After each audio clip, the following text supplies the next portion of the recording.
Geelong round also delivered testing conditions, humid stormy weather impacting the weekend. Although sheltered in the southern part of Port Phillip Bay, conditions were very different again to Wyndham Harbour. The third round delivered some more returning teams, most visible being that of Global Racing with boat owner Mark Gilbert, joined by former champion Simon Isherwood. Although they would find themselves chasing teething issues through the weekend, returning to the water for the first time in a number of seasons, leaving the outright battle to Boost Mobile and Acme Racing. For the mighty red Acme boat, they found additional improvements across the weekend to claim their maiden win of the season, although that came at the expense of Boost Mobile, who suffered a technical issue in Sunday's opening race and were forced to withdraw from the final event after claiming 2 more wins for the weekend. The big story of Geelong, though, was in Supercat Outboard, where the title protagonists, the Mantis and the Sting, came into the round tied on points, both looking to leave the round with the championship lead. The Mantis claimed the advantage in the opening race with their 4th win of the year. In race 2, they were faced with a determined Ratcliffe and Wall, who trailed them by mere metres for much of the opening stanza of the race, before finding trouble in the wash. 20 minutes into the race. I don't think I've got a PA, Scotty.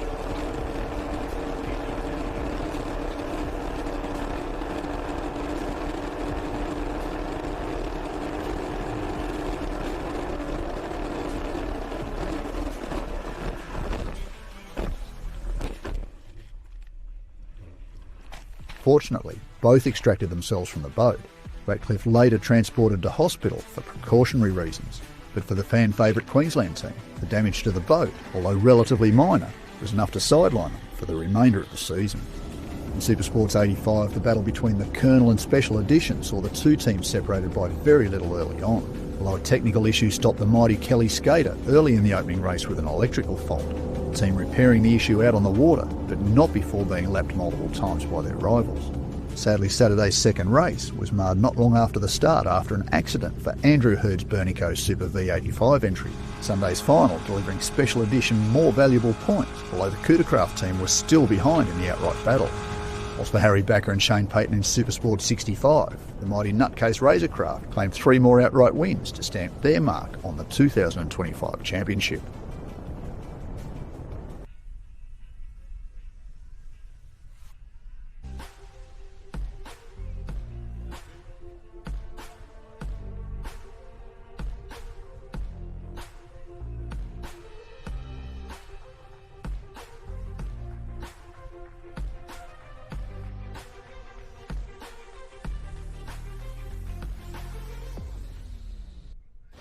I've just seen something in the pits that you don't always see, folks. Come with me, Matty. This is the DLR Offshore Racing entry, and I can tell you something about boat racing. You know you're ready to race when the owner of the boat has got nothing better to do than tyre shine. Hello, Craig. G'day, Dave. How are you? Mate, fantastic. I tell you what, you've missed one. I got disturbed. You know. Mate, you know you're seriously ready when you're down to the tyre shine, mate. Well, look, I did get a bit of time to work on it last weekend, so yes, we're all good to go. Mate, the boat's been going really well, actually. I mean, it's obviously probably the heaviest, shortest boat in the field, being aluminium build and an earlier boat. But you guys have been giving a good account of yourselves. Well, good, Scotty. I think reliability's pretty key at the moment. Letting the other boys fight amongst themselves, and just doing the Steve Bradbury thing and coming up and trying to take the trophies behind. Fair bit of chaos at Wyndham Harbour, of course, at the last round. You would have arrived on the scene to see the 801 upside down. I did. It was a bit of a worry. That made me change some of the things on my boat this weekend. We've definitely fixed the hatch a bit better because the way our hatch was designed back in the day, the early days, it was a bit of a prick to get open. So I've fixed it so if that happens to us, we can get out. Fantastic, mate. And, of course, racing with your son must be pretty special. Mum's not a fan, though? No, you must know her. Nah, Mum's not a fan, but, we enjoy it. Lockie loves it, as you would, why wouldn't you? But, yeah, hopefully, look, I've told him he can drop the hammers this weekend. I think I've got a feel of the boat enough now that we can start to try and give it a nudge, hopefully. We'll see. I don't know that you're going to get any rough water, mate, which is something that you probably would really like. But what do? We gear it up today? Well, I've done some mods to the bottom of the boat, so I'm going to run my old props just in case my welding skills aren't that good. And then maybe second and third race we'll put the good props back on and, see how we go. Hopefully it chops up a little bit tomorrow, but I don't know. I might need to build a big tunnel flap like the other boat. That's quite a big monstrosity. Like the other boat. That's quite a big monstrosity hanging out the back of that. I did see the big barbecue plate on the back of that particular boat. But, mate, good luck this weekend. Always great to have you out there, and reliability might just win the day. Well, we're hoping. Fingers crossed, Dave. Go on you, Craig. Thanks, mate. See you, mate. Bye. Well, good morning. Welcome, ladies and gentlemen. And in fact, it's afternoon. That's how well I'm going today. My name's Dave Bishop, and we are here at beautiful Geelong for round number 3 of the Australian Offshore Superboat Championships. And the boats that we've got heading out onto the course very, very shortly as we get organised here right now are our speed limited classes. So our Super Sport 65 and our Super Sport 85 category class boats, they are heading out. They're coming out of the marina here, the beautiful Geelong Yacht Club Marina. And the conditions, well, you couldn't ask for anything better. It's absolutely stunning here today at Geelong. Just a beautiful light breeze coming through, just a nice little ripple. That'll just be just enough to get the boats sitting up on their tails and charging hard and charging fast. And we've got some great boats in these first couple of categories. Great to see 2 extra boats coming into the Super Sport 85 class, and those boats are going to be the Donzi racing entry, which is a beautiful bit of kit, and we'll talk about that a little bit later on. But we've also got the Colonel back as well, so it's fantastic to have the Colonel joining the special edition machine in the Super Sport 85 category. All the Super Sport 65 boats are out there. Cardiac Arrest currently leading the series, and the Diorio boys are doing a fantastic job with that boat. So we cast our eyes across to beautiful Corio Bay here in Geelong, and it is looking absolutely stunning, as you can see. The Ferris wheel in the background there, and the sun out, and things looking absolutely so. Super excited to see these boats get out onto the water. We'll run you through who we're going to see here in this particular category. We've got Special Edition with Mark the Russian and Mel Nelson. It's got the 700 horsepower Maritimo race engine in that particular boat. Out of 2 there will be Donzi Racing and Scott all the way over from the US of A. So it's fantastic to have Scott Porter here in that particular boat, and we're really looking forward to seeing that boat hitting the water and charging hard and fast here this afternoon at Corio Bay.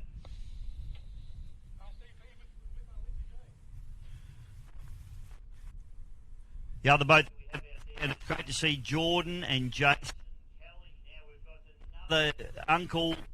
Sorry, no, these guys are cousins, actually. So there's Kellys everywhere, folks, and I'll get confused as to the family connections. But we've got young Jordan, who's jumping into the Colonel Racing, the 24-foot skater catamaran for this particular race, and it's exciting to have him out there. He is the son of Michael. Michael, of course, is driving the Hornet Property Supercat.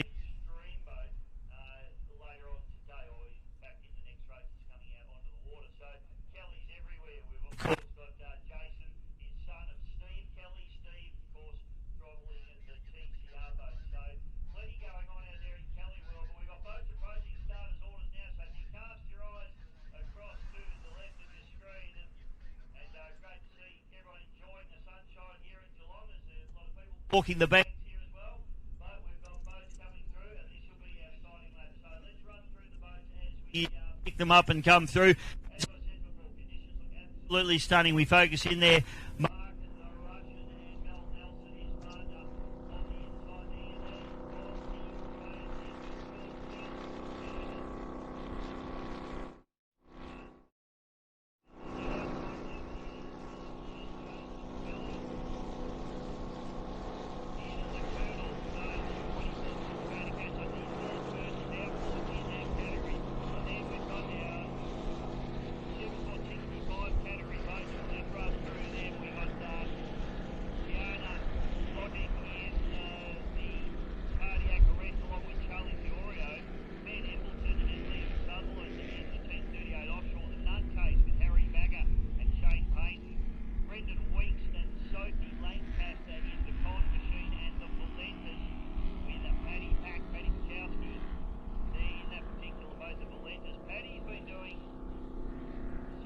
okay in the category. He's been super fast, but unfortunately he's had a couple of breakouts in this category, which has meant that he's had a couple of disqualifications. So although the boat's quick, he's sitting well down the table in fourth position in the championship at the moment, so he needs to try and gather some points here today. And these smooth conditions aren't going to play into his favour because that boat is quick now, and the smoother it is, the quicker that boat's going to be. So he's going to be very, very careful to stay underneath the speed limit there. In fact, I think he's got Anne on board with him today as well. So Anthony Bann will be working pretty hard to try and keep Paddy Pack's lid on him. So both going through on the parade lap.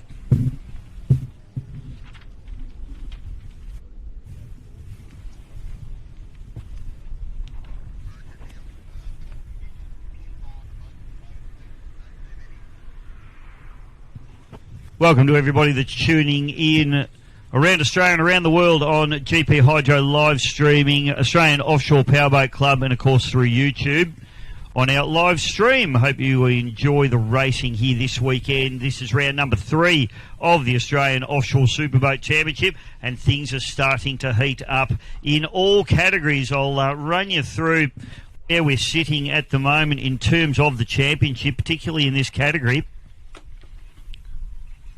Just find our championship points here for you as I run through.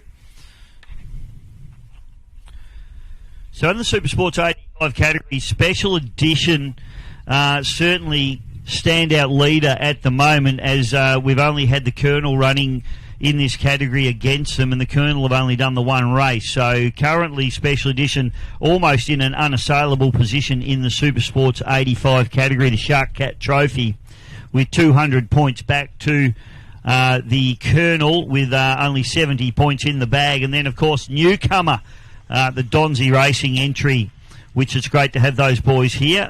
Probably not going to make a dint in the championship this year as they've come in at round number 3. But having said that, they're certainly going to throw the cat amongst the pigeons here. That boat running for the technically minded of you that are here and also watching on the live stream, it's running a 525 Mercury package along with a Whipple supercharger on that particular engine. So it'll have plenty of go. And Scott Porter, as I said, all the way out from the United States to throttle this boat. So it's going to be interesting to see if these boys can stay under that 85 mile an hour mark as we bring the boats around, waiting for the white flag to drop on our start boat. Bringing him down past Cunningham Pier, and you see these beautiful scenes here at Corio Bay, Geelong, Victoria, Australia. On the inside there is the Special Edition. Race number 1 for Super Sports 65 and 85. And we have a flag dropped, and we are racing. And a great start there from Colonel Racing on the far outside. There is a charge hard, but Special Edition is going to get a good run down through the inside. Donzi Racing splitting the wedge here now as they come through out the front of the commentary area here. And that Special Edition sounds absolutely dynamic. Donzi running into third spot there. Colonel on the outside doing a fantastic job running that wide line. Supersport 65, it's Razorcraft back to cardiac arrest. Then Team 38 Offshore, the Con and Valentis on the outside of them. And you can throw a blanket over the Supersport 65 category in race number 1 for these guys. As we just see at the top of your screen there, the Donzi machine pulling hard out into second spot. Colonel in behind them, but we watch the gaggle of 65 boats tipping into the port turn at the bottom end of the course, and it looks as though the Razorcraft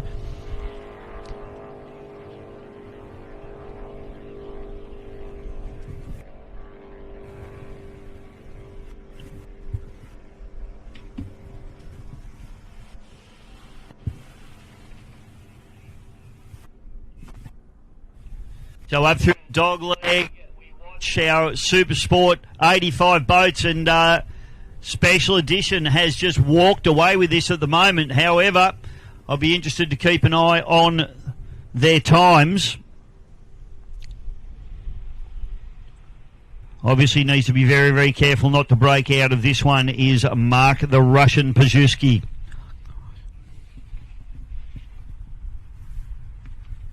Up through the dog leg. We can see Cardiac Arrest just coming through the dog leg now.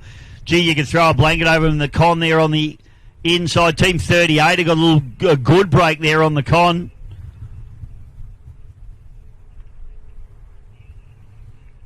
So just picking up that battle there between Valentus 38 and the con. They're rounding out the back end of the field in the Supersport 65 category. Now we pick up on race leader in special edition, Mark Peshazooi, Mel Nelson. Charging hard. Beautiful Cunningham Pier in the background. Stunning scenes here at the beautiful Corio Bay in Geelong. You could not ask for a better day. Plenty of people lining the banks and enjoying the racing here. But these, I was going to say guys, but it's not. It's guy and girl partners. Mark the Russian and Mel Nelson tip it into the port turn at the bottom end and come into the front straight away. This special edition, the Craft. 700 horsepower, big block, Maritimo power. Sounding absolutely dynamic as it fires up the front straight away. Scott Porter and George Shez running through into second spot. Then it's back to Colonel Racing with the Kelly boys, Jordan and Jason. Jordan's first ever race. Jordan, of course, Mick Kelly's son. And Jason is Steve Kelly's son. Mick and Steve are brothers. That makes these two guys cousins. I'll be handing out notes for a test a little bit later on.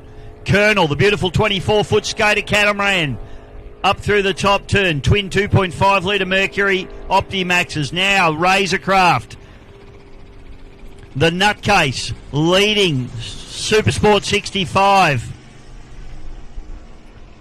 Harry the Boatman Backer. He needs to make some points up here. These guys are struggling a little bit in the championship at the moment. The opposite can be said there of Cardiac Arrest, who are leading the championship at the moment.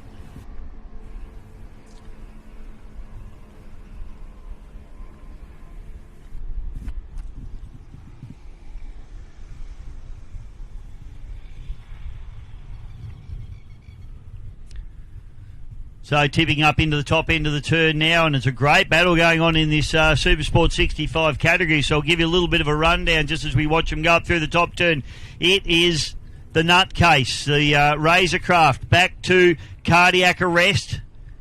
Running into third is Valentus at the moment. Fourth is the Con, who've made up some ground there. They've actually managed to overhaul Team 38 Offshore as we watch him head up into the dogleg turn now. So, 38 Offshore boys have left the door open a little bit and let Brendan Weeks and Sophie Lancaster just up and probably got about 5 or 6 boat links on them now.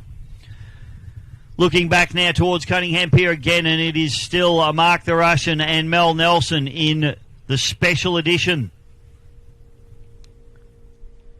This beautiful Craft, stunningly turned out boat.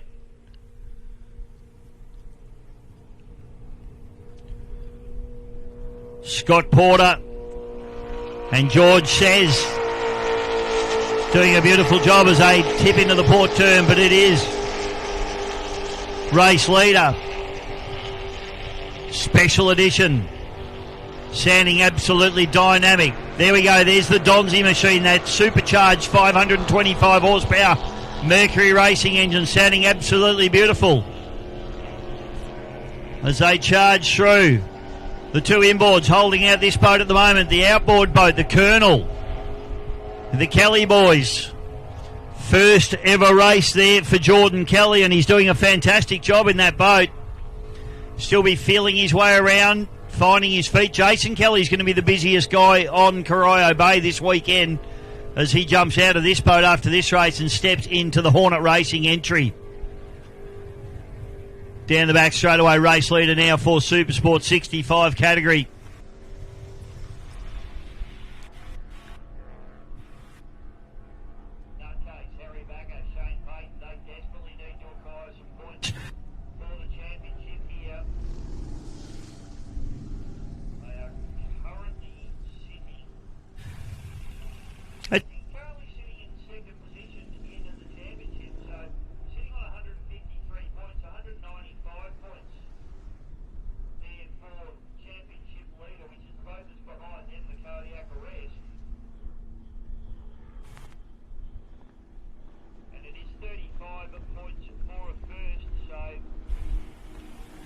A win here will certainly help, but having said that, cardiac arrest, 30 points, so they're in good position at the moment. Cardiac arrest is playing the long game, I would have to suggest. Belinda's doing a good job into third, Honda into fourth, Team 38 Offshore into fifth place at the moment.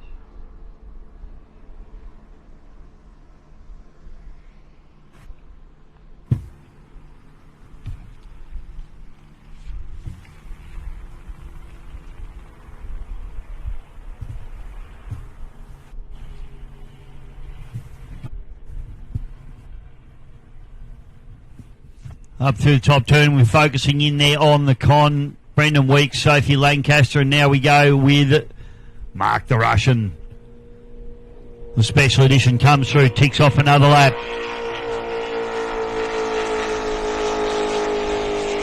Still round about 21 minutes left to run. 30-minute race, this one. And that boat is charging away. Running lap times there around the 3:16 for cardiac arrest and 2:36s for special edition. So that is the difference in the lap times these guys are doing. Good lap times coming out of Donzi as well. Actually, that was a slow lap, that last one, 3:36.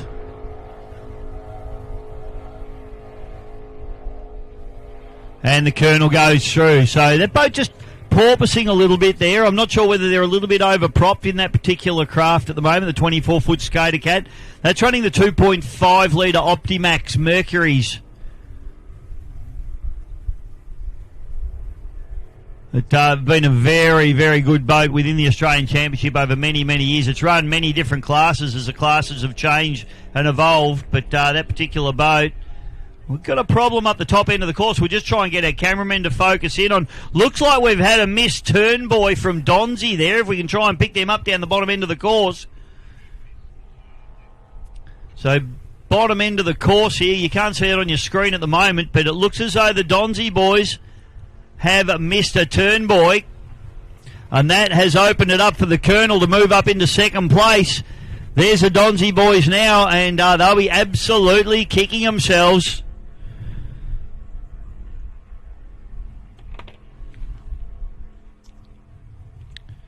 So George and Scott, they'll be absolutely livid with that one. They were sitting in a solid second spot. This really hurt them. And it's going to be very, very hard to try and round up the Colonel from here.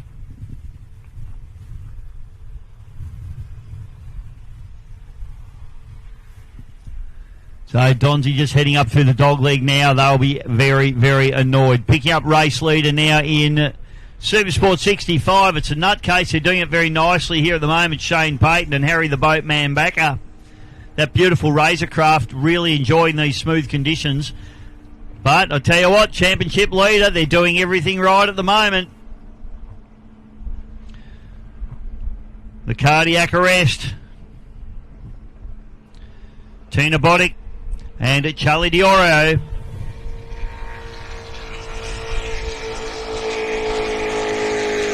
Plenty going on out in the course. Team 38 Offshore having a good run there. They're working pretty hard, trying to make up some ground on the Con, who are just in front of them at the moment. So Liam Sutherland and Ben Embleton doing it in fine style. Paddy Pachowski there and Anthony Bann. We see them in the Valentis, and now second position. The Colonel comes down the front straight away. Early boys. So how often have we seen this boat out in front and getting the job done nicely?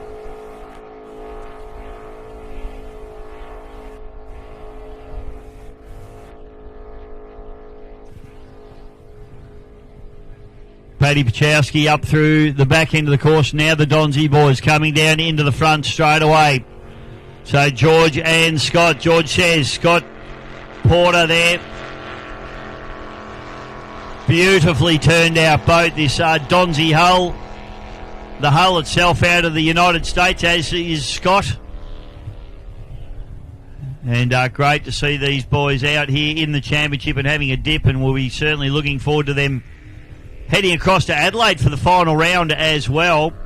But they're in Geelong fighting out here at the moment. First time we've seen this boat on the circuit. It was supposed to run here last year and some mechanical issues let it down. So it's fantastic to have this boat out on the water.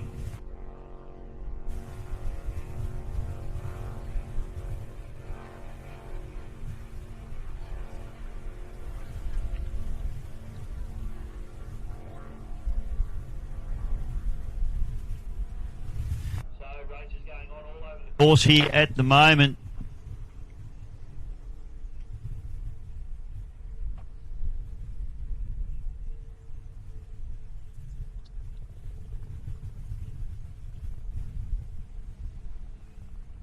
Okay, picking him up now, and tell you what, there's a little bit going on in this Supersport 65 category. We've got Nutcase out in front, but they're starting to be challenged here a little bit. Cardiac Arrest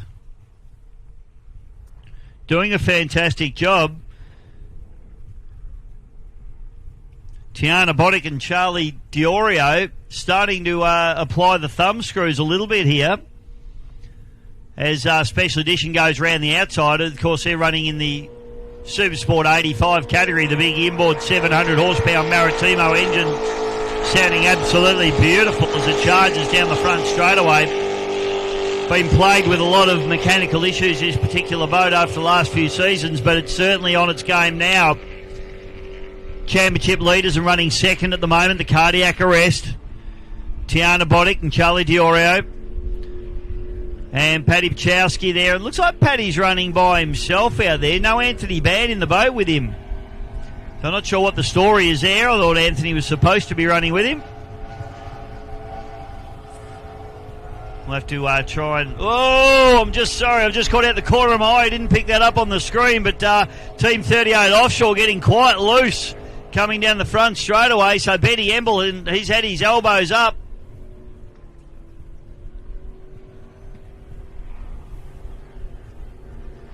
So as we watch Cardiac Arrest going up the back straight away.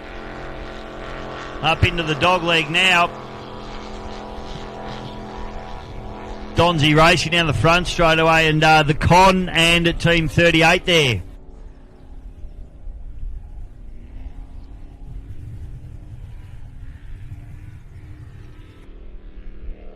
That beautiful big Donzi, that supercharged 525 Mercury racing engine, sounding absolutely beautiful as it goes down through the bottom turn. George says, and Scott Porter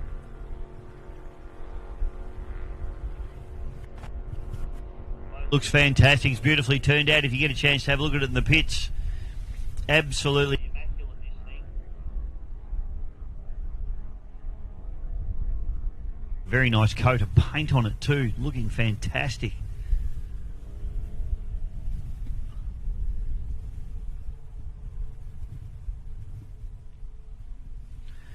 Coming down to around about half race distance now. About 15 minutes left to run in this one.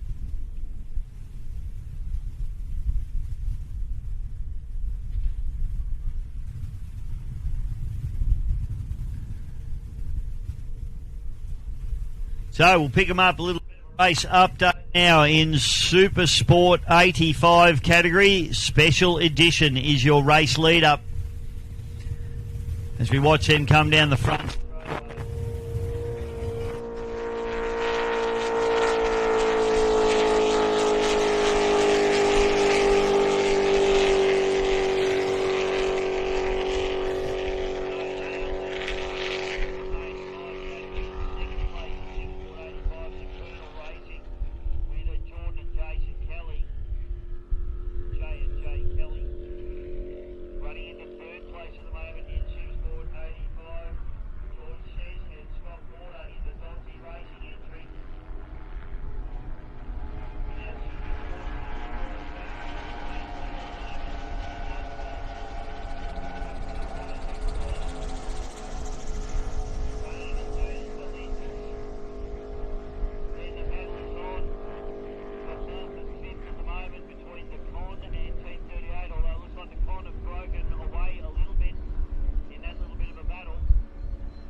come down the front chute.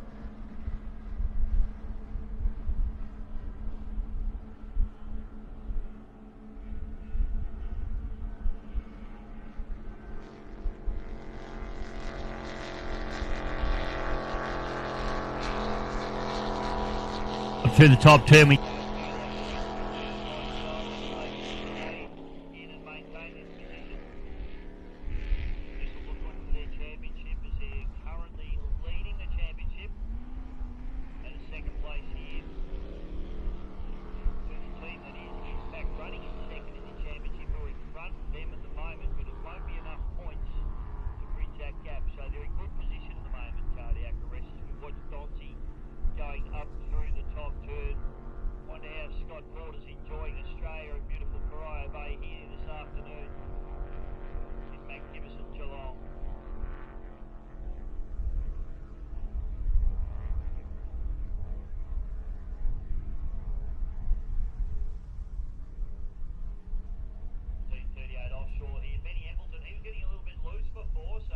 trying pretty hard there. Liam Sutherland, he'd be hanging on for grim death.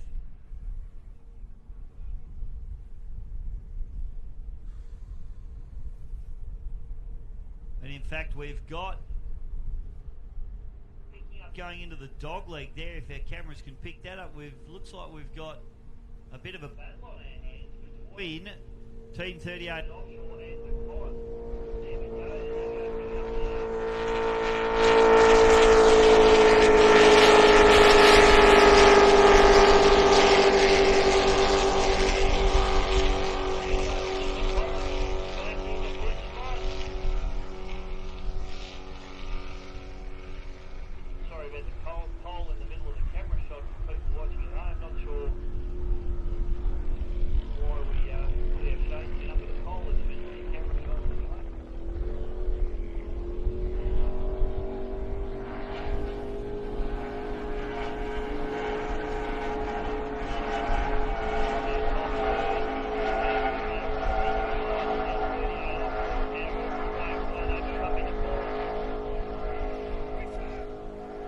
Good to see Neville Bartos rolled into the house. And TJ, hello TJ. You should be out there, bud. These guys would beat you, I don't reckon, son.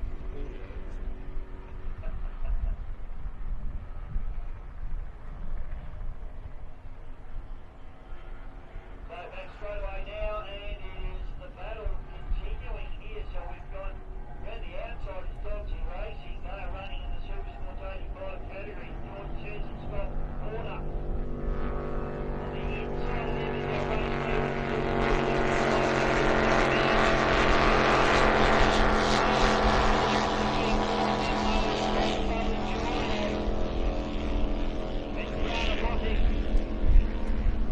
and another guy that just hasn't gone anywhere is our man Paddy Peshazooi in the Valentis, who's running into third place and just can't seem to bridge that gap at the moment.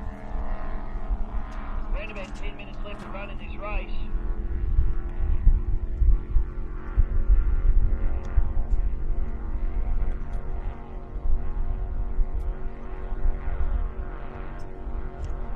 So battles going on all over the course at the moment.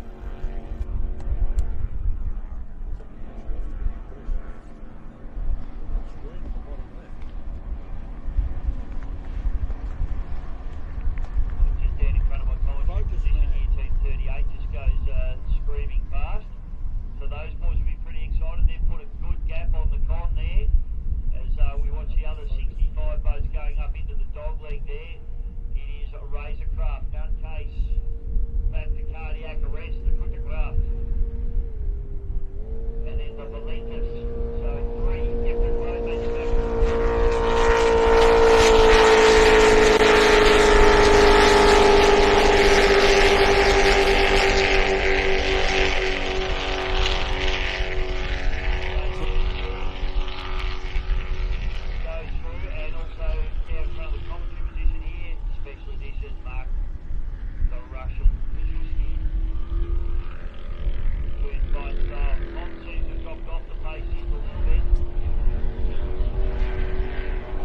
Top end of the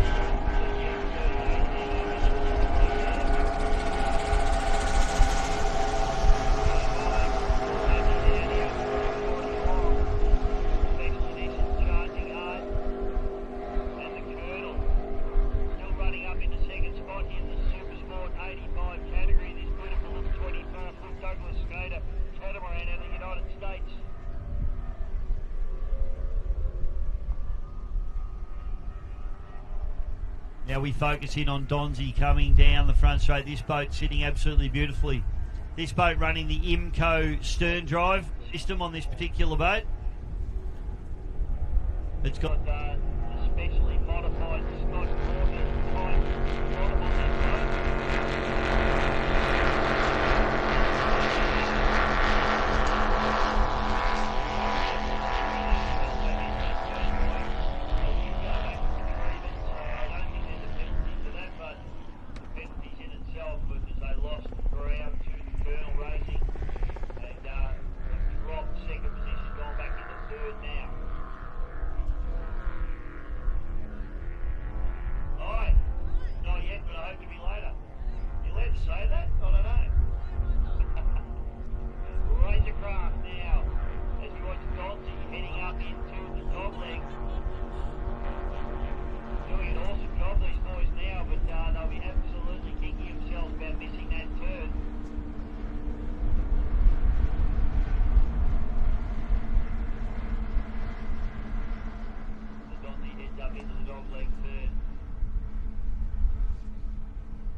race standings at the moment in the Supercat 85. You're looking at the boat that's running second at the moment is the Colonel. Leading is the Special Edition. Third is Donzi. And in our 65 category, it is the Razorcraft Nutcase. Back to the Cookercraft, the Cardiac Arrest, and then it's back to the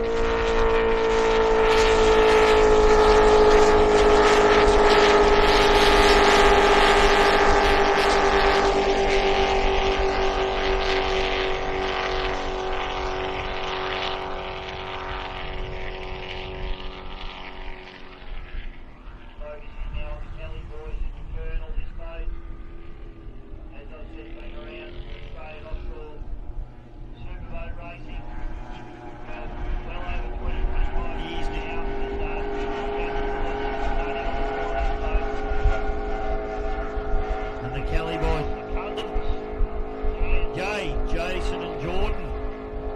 Doing an awesome job. Jason on the throttle and Jordan doing the steering work.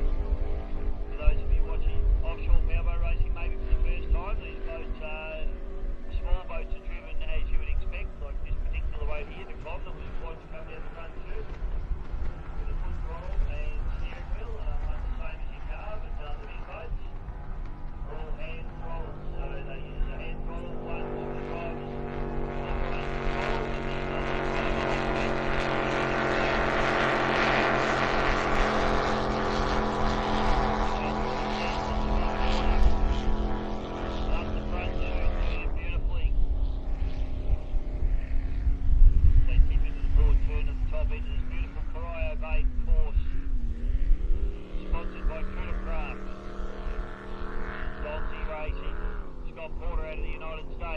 On the throttles of this boat. George says a Victorian from the eastern suburbs of Melbourne. And we watch Harry, the boatman backer. This beautiful Razorcraft, it's fantastic. We've got so many manufacturers in this Offshore Superboat Championship.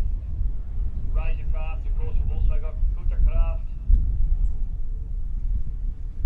We also have Valentis hulls. And all of these guys proving their boats and making it better for their customers and their consumers.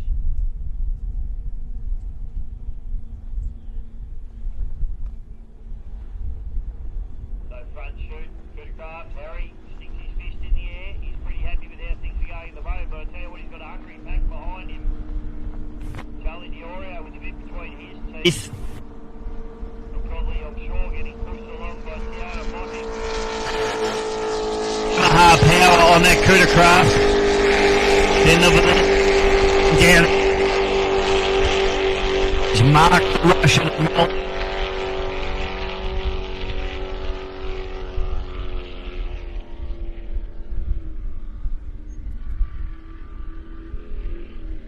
Okay. So we're just picking up word on the radio here that we may be on the last lap. Going to come down.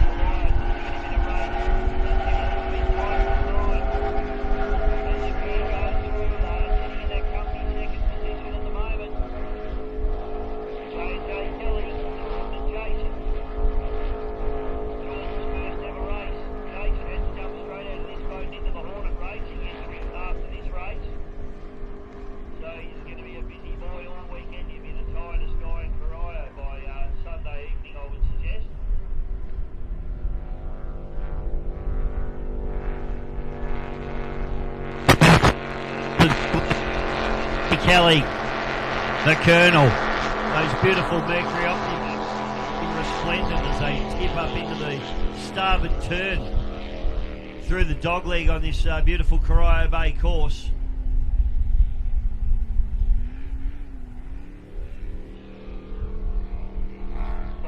Tipping down into the bottom turn now, that supercharged Mercruiser sounding fantastic. Scott Porter just giving it the berries as he fires out of the bottom turn. That boat looks super quick. I'll be interested to see GPS at the end of this one. So two race leading boats are the special edition Mel Nelson and Mark Russian, and the leading in 65 is Harry Boatman Backer and Shane Payne in the Razorcraft Nutcase.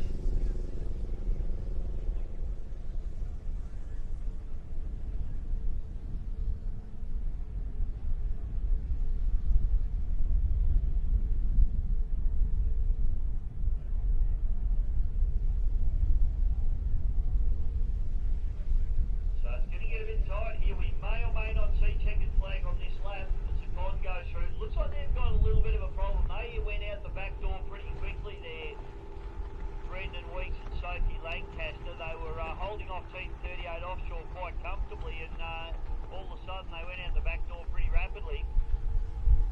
All right, let's have a look. Will Special Edition get a checkered flag on this lap.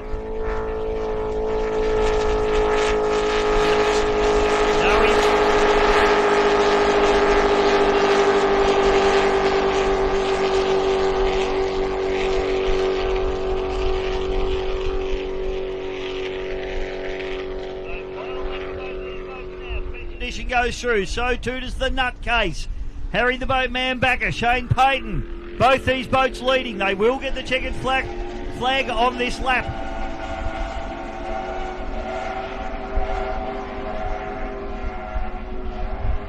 On the outside, they're in the second, doing it beautifully.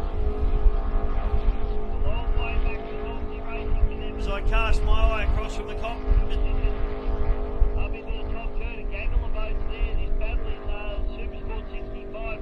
Opened up a little bit there, but I tell you what, Belinda's Paddy Peshazooi still trying to apply the thumb screws there to the cardiac arrest of Charlie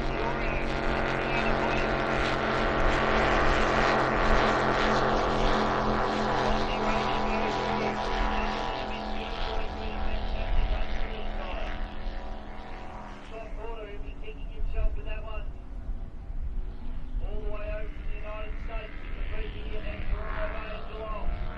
Fantastic to have him here. Team 38 Offshore, they set off on their final lap as well with that beautiful 6,000 Spectre hull, running Mercury 3 litre 225 power.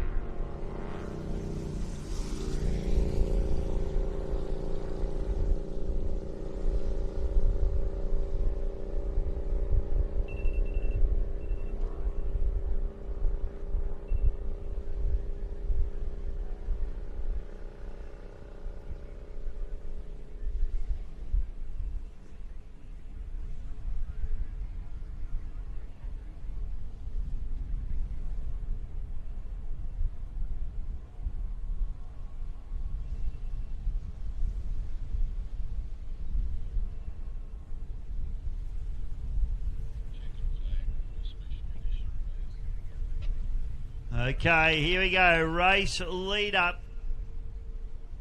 And they will be Race winner, assuming that they have not broken out. It's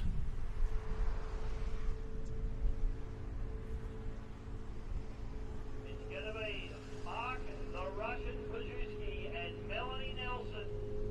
Special edition, ladies and gentlemen.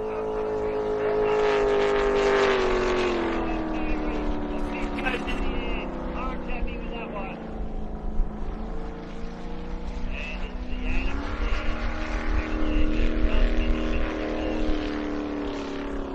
second place in his first ever race. Jordan and Jason Kelly. Jordan's first race.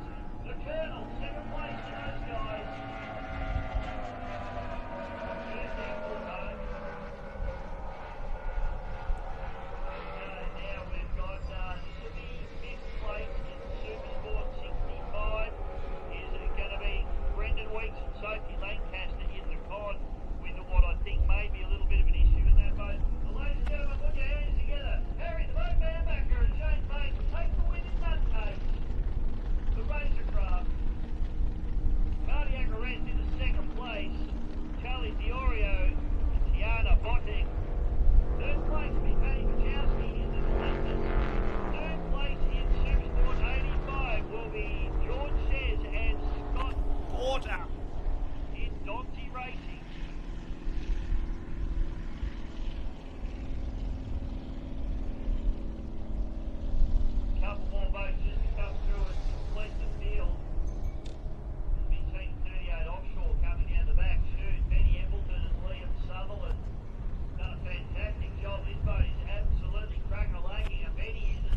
as a one-armed wallpaper hanger at the moment. Rocking and rolling everywhere in this boat. Liam won't be letting up on him. Here we go. Go, go, go. Done a great job, Team 38.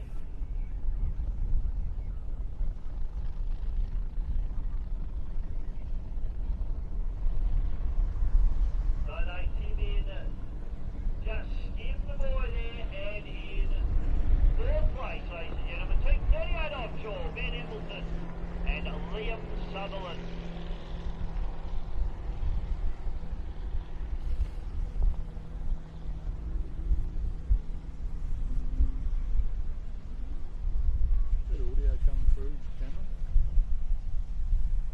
All right, well, that wraps up race number 1, ladies and gentlemen, for the Australian Offshore Superboat Championships here, round number 3 at beautiful Corio Bay. Next, we got the big boys coming out, Supercat 600 and Supercat Extreme. Stick around if you're watching at home. We're going to see some great action in less than half an hour. We'll be back real soon.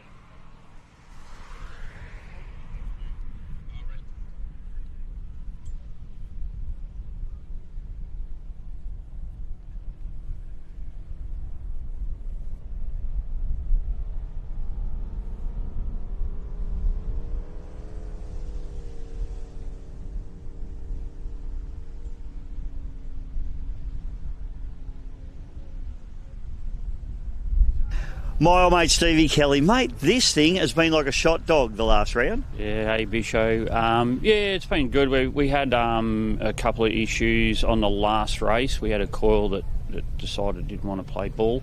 So we've sorted all that out now, and hopefully we're back on track. And we've changed different direction in our setup. Now it seems to be working, so hopefully... You definitely have, mate. The boat's super quick. It surprised me, actually, to be honest, at Wyndham Harbour, how quick you guys got off the line in particular. Have you geared down? Like, what sort of change? You don't have to tell me exactly, but what sort of changes are we doing? We want to keep that secret, but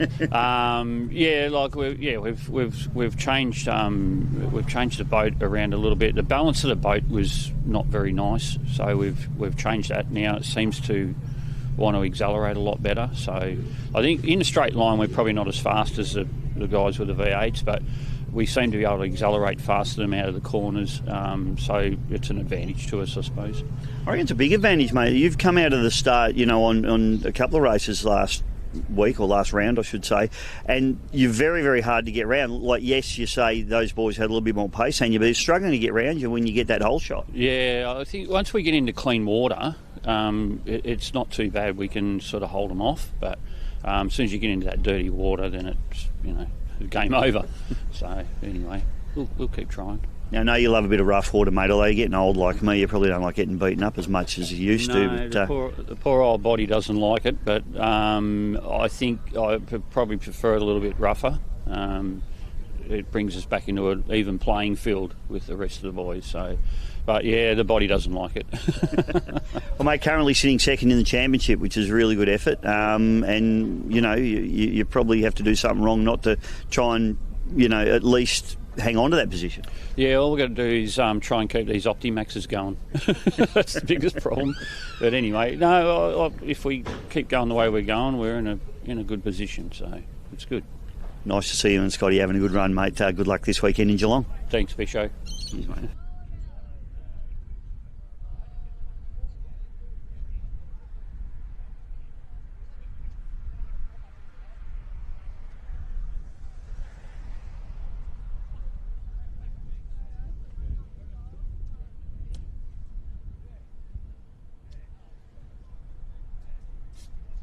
Well, Stevie Lancaster, it's been a big couple of weeks for you, my friend, other than dropping in for cups of tea at my place. What have you been up to? We've been basically re-rigging a boat for something to do it was 14 days from the last race till we put the boat back in the water. Yeah, tell us about the incident. It's pretty unfortunate, mate. New boat, new team, and you end up upside down pretty early in the piece. Good to get it out of the way, I suppose. Yes, I think you're one that says that. You're either going to get wet or been wet, so we've ticked that one off the list. Absolutely. What was it like going over? Did you, you got out okay? Everything worked properly? Yeah. The training we do with the immersion tests, very, very well. It was actually less daunting than the pool, to tell the truth. Yeah. It was, everything went well. Regs in, and yeah, once we worked out where we were and upside down and we weren't filling up with water, it was quite calm. Yeah, I was going to ask you about that. You said the boat didn't fill up with water. It's pretty well sealed. Yep, we probably had 100 mil of water on the roof, if that makes sense. We were standing in it at the time, so yeah, the seats didn't even get wet. Yeah, it's an interesting one, that one, isn't it? These are a foam core boat. Of course, they're very buoyant, so they just float even when they're upside down. But what sort of work have you had to do over the couple of weeks that it's been? Just some salt away wash and washed it out, and that's it. Liar. Everything. So totally re-rigged the boat from looms to engine looms to alternators to starter motors, boat loom, trim loom. Yeah, everything electrical, probably by the bilge pumps, which is good for underwater. Yeah, it's been big, and good that you got the engines running, I suppose. I mean, 2 engine rebuilds would have been a nightmare. Yeah, mightn't have been standing here this weekend, but Scotty turned them off as we went over. When we drained the oil on Saturday, it was water and then crystal clear oil, so they hadn't been running, they weren't locked up, so they've been running good. Fantastic, mate. What's the plan for this weekend? You got a little bit of catching up to do in terms of championship points? Yeah, probably that's a bit far out of our reach for the championship, so we'll just go and get some more seat time together and have a good weekend. Boat looks awesome, mate. Good luck this weekend. Thanks, Dave. Thanks, mate.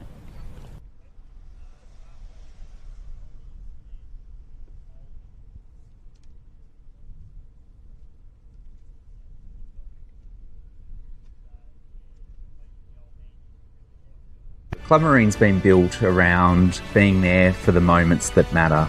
I have my boat covered by Club Marine because they're marine specialists, and so they know what they're talking about when it comes to boats. Been with them as a family for over 31 years, so wouldn't have it any other way.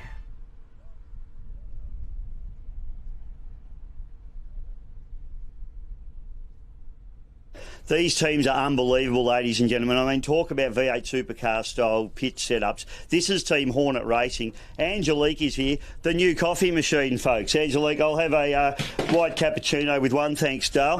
Coming right up, love. Beautiful setup, this team. New team on the scene. Well, not a new team, new boat, new truck, doing a fantastic job. And this is how they live the life of luxury.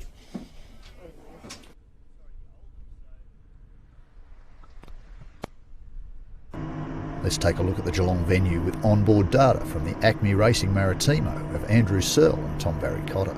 Like Lake Macquarie, the venue features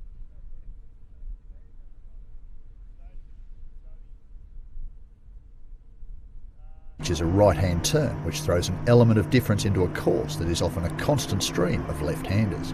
The Corio Bay rotation, one of the shortest of the season, at 5.48 kilometres. I've raced here many years, and generally, unless that wind comes down the harbour, the wind here doesn't seem to affect the conditions here too much, unless you get it just from blowing that right direction. And we saw that, I believe it was last year or the year before, where it was ugly, so it can get really ugly here. I think we are looking at generally okay conditions, so it'll be a reasonably flat course for us certainly on Saturday, and we'll keep an eye on that direction of where it comes on Sunday. Probably the most similar to Lake Macquarie in terms of it's a calmer water course, a lot of corners, so it's a technical course. Certainly one that you want to get out in front early and sort of control the race from the front, so that pole position is vital for here because it's a very hard course to overtake. So, the moment you're introducing sort of left-handers, right-handers, left-handers, you can't sort of hold one lane and sit on the outside. If you hold the inside for one corner and go around and you're still on that boat's hip, you're going to be or having to cross wakes or whatever on the next turns. So it's a very technical course in that sense. This is probably going to be one of the shorter courses as well on the calendar too. So so it's a lot sort of based on acceleration. You've got to get in and out of those corners quickly and get up and going. So it's not really about top end speed. It's more so just how you can get in and out of those corners quickly. What you do find on this racecourse, which is actually very tricky and as to the technicality of it, is you've got all the wash coming from all the other boats on the other side of the course, and with that cheeky right-hander, those washes come into each other and it makes it really hard. It makes it exciting but difficult to try and pass someone. You've got to really sort of make sure your trims are set right, and especially because it's a high-speed course, you're trying to carry that speed through the corners, so that's where you're really sort of making sure that it's balanced and settled and doing what you want it to do. George Collins. Mate, welcome to Geelong, welcome to Offshore. Exciting to have you here. Yeah, I'm really excited to rip in and give it a good crack. Mate, tell us a little bit about your background in boating. This is the first time we've seen you guys here. We know this is a competitive boat, really good boat. It's done very well over the years. Great to have you here. What is your background in racing?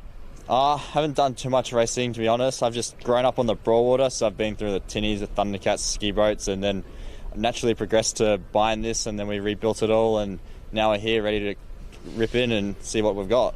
Mate, it's a pretty competitive class, this 600 class, a really good class, good boats in it. This is one of the good boats in actual fact. What's the plan for this weekend, please? Just to get around the course, hopefully, and see how fast we get and if we're competitive or not. In terms of driving the boat, have you spent much time in the seat? Yeah, we've done quite a lot of practice and testing and done all that, so quite excited to just rip in and go against some competitors and see if we got some speed. You also telling me last night, mate, at the launch dinner that you've done a lot of work in terms of the cockpit on the boat.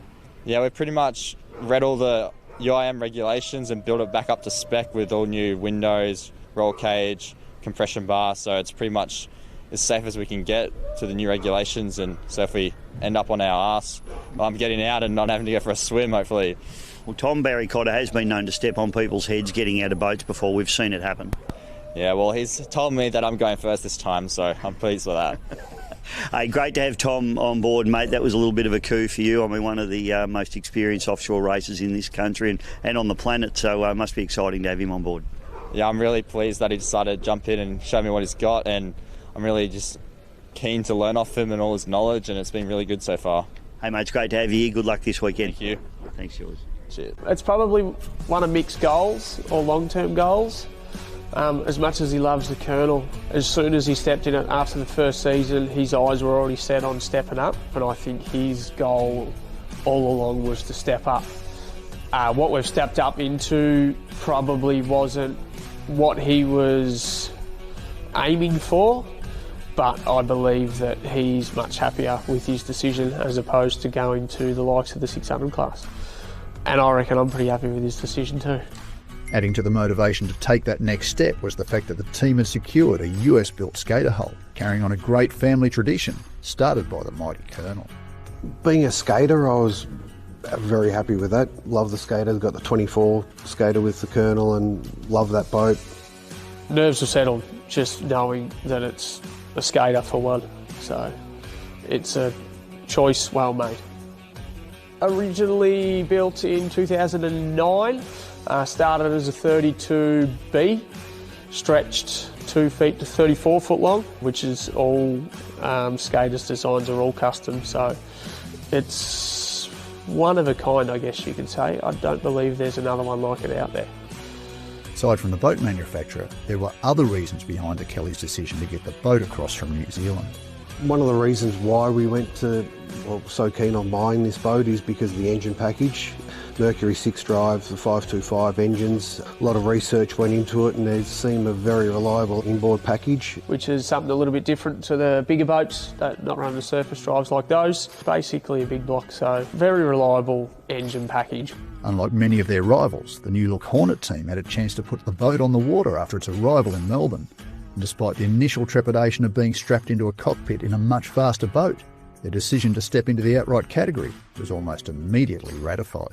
Grin from ear to ear that you couldn't wipe off, and it was relaxing, to be honest with you.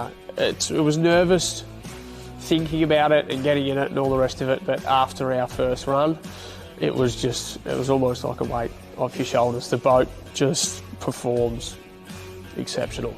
It works, and it works really well, so I'm really looking forward to the season.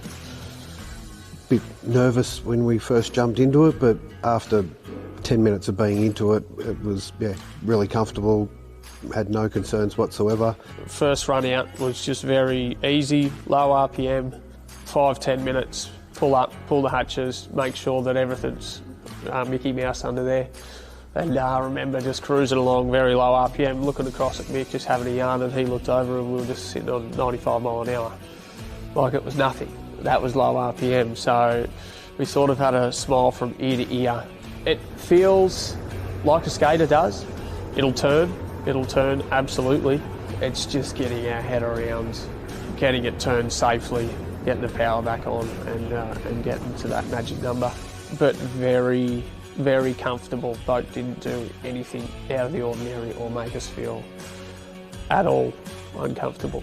There's no question the new look Hornet package is a standout, but whilst you won't miss them on the water, you're under no illusions about what to expect this season, especially against some of the most competitive boats in the world. I would all like to think that we'll go out and win. I guarantee Antofina and Matt in the new blue boat as well are thinking the same thing. But our goal is getting it across the finish line in one piece. It's a completely different beast to the old 24 skater. Got a lot of learning to do. That comes with time, and we're not going to go out doing anything stupid. We're just going to finish races. The only way I can see us potentially being on the podium is by reliability with the 525. It's going to be a completely different ball game. So it's twice plus the weight, twice and more the horsepower. This is, like we say, a whole other ball game. So spare engines, all the rest of it. We're going to have a fairly decent, stress-free setup come Lake Mac. It's a surreal feeling, and it's going to be a surreal feeling all season long, I think. Each race, strapping on the suit and stepping into that canopy and away you go is going to be unreal. Looking forward to it.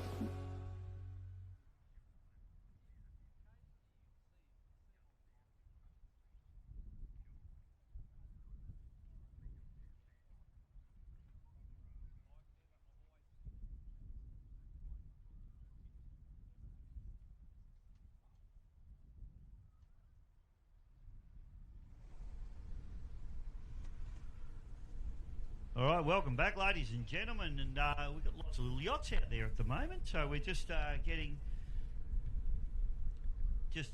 ourselves organised for our Supercat Extreme and our Supercat 600 category boats as they head out onto the water here at beautiful Corio Bay for round number 3 of the Australian Offshore Superboat Championships here at Corio Bay, as we focus in on as they come out of the marina. Venturi Machine, former Team 3 boat, this particular boat. Very, very quick bit of kit indeed.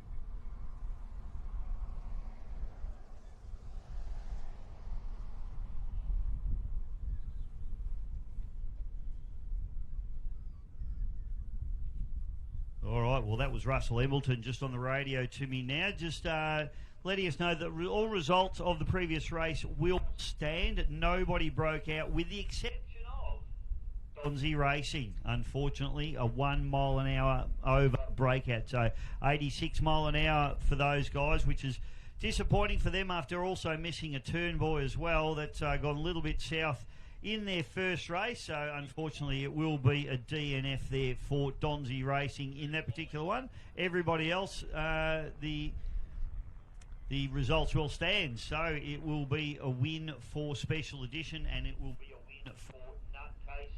Championship standings will remain fairly similar after that one, with obviously Cardiac Arrest running into second place in the Super Sport 65 category, and that'll give them 30 points.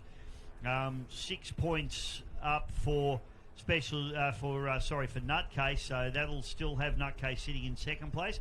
Cardiac Arrest sitting in first. They have still got another 2 races to go, one this afternoon and one tomorrow. So it won't be long now, folks, for us to get these boats out on the water.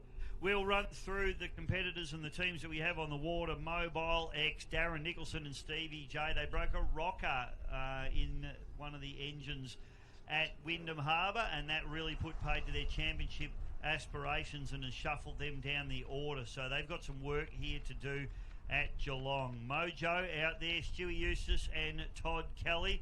Well, they've just been going beautifully. A couple of broken propellers at round number 1, but Wyndham Harbour went beautifully for those guys, and that boat is going very, very nicely. They've got pole position as well. So they're going to be hard to get around here in this one in the Mojo machine. Andy Defina and Matt Kelly still getting this Venturi Offshore machine sorted, but that boat was much, much better by the final race at Wyndham Harbour, and we're expecting some bigger things from that boat at round number 3 in Geelong. And championship leader at the moment, Mick and Jason Kelly in Hornet Racing.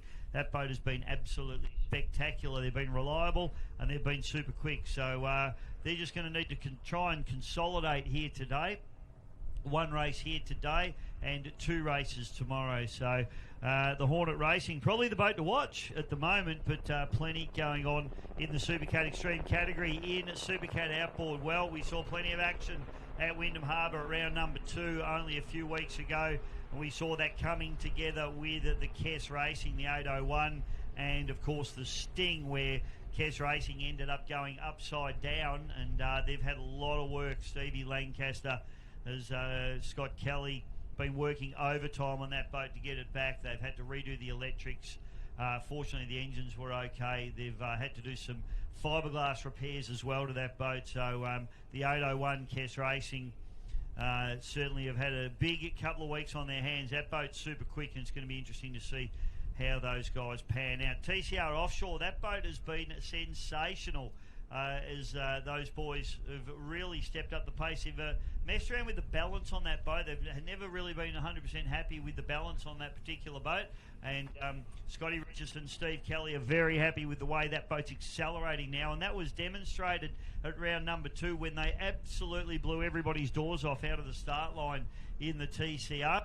And made everybody have to go around them. So that boat, certainly one to keep an eye on. The Sting, of course, Mickey Ratcliffe, Carl Wall doing it for Lockie, and that boat also need a little bit of fiberglass repair after round number 2, and they're coming together with the 801 Kess Racing.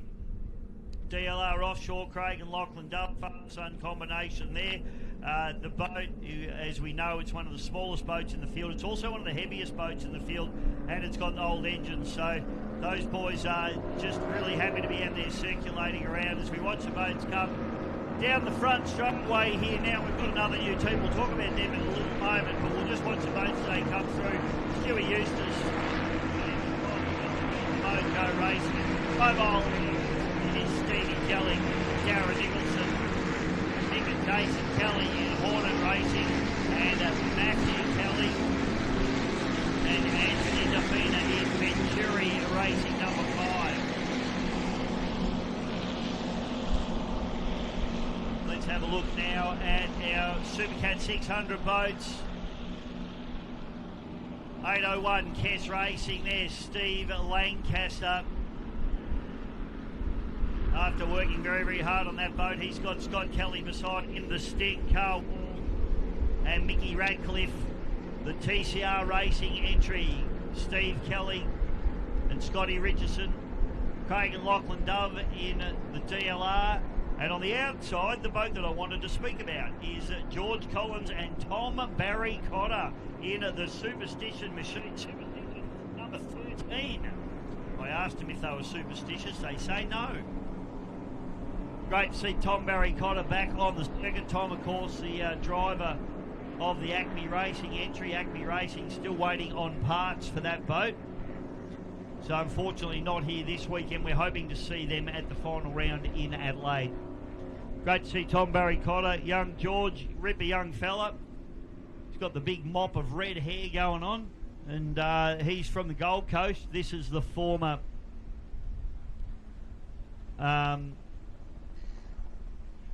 AMT, that's what I was trying to think of, and Hulk boat there of Andy Taylor's. Great to see that boat's been sold to this team. After sitting in the shed for quite some time. They've done a fair bit of work to the boat. They've done a rebuild on the cockpit of that boat. And it's going to be exciting to see him out there. Of course, young George, this is his first race. Ripping young fella. But he's certainly done the right thing in signing up absolute experience alongside him in the form of Tom Barry Cotter, a name that is absolutely synonymous with offshore powerboat racing in Australia as these boys head down through the dog leg and head into the milling area, and it won't be long before we are racing in our Supercat Extreme and Supercat 600 categories. Won't be long till we're racing, folks.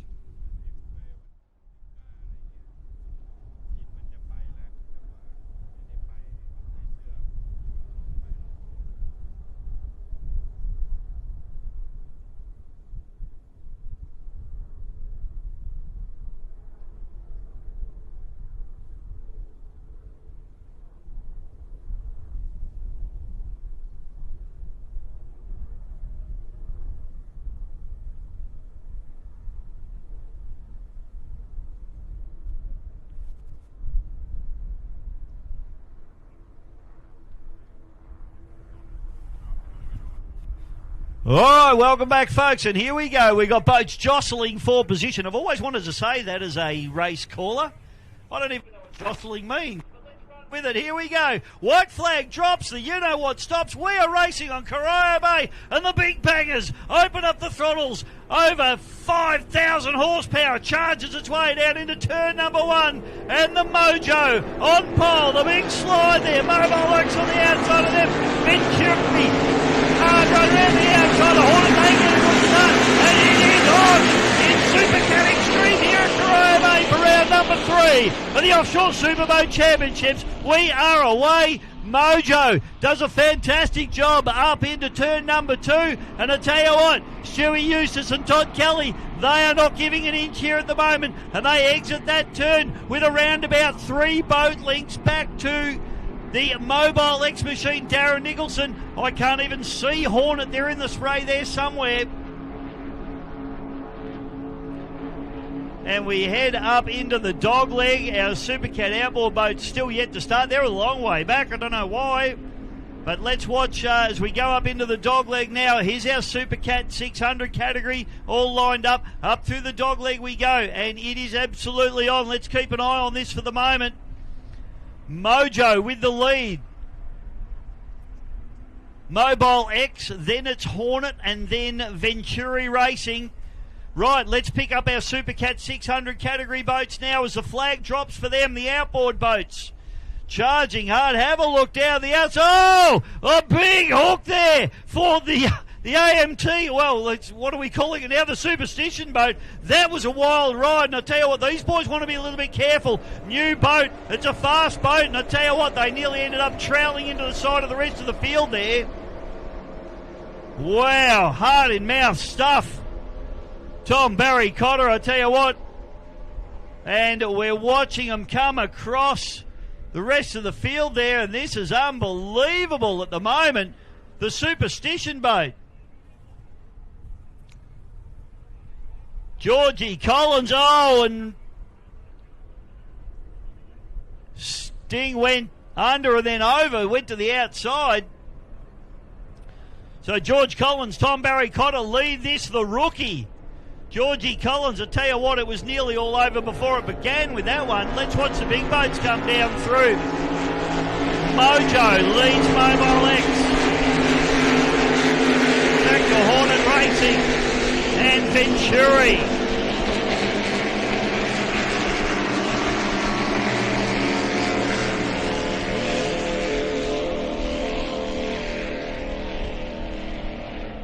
Up through the top turn, and Mojo doing a good job. Have a look at Mobile X now. Having a cheeky look up the inside there, so Nicholson and Jellick working over the Mojo machine here. The Mobile X team won't like having to look at a boat in front of them. Hornet Racing running up into third.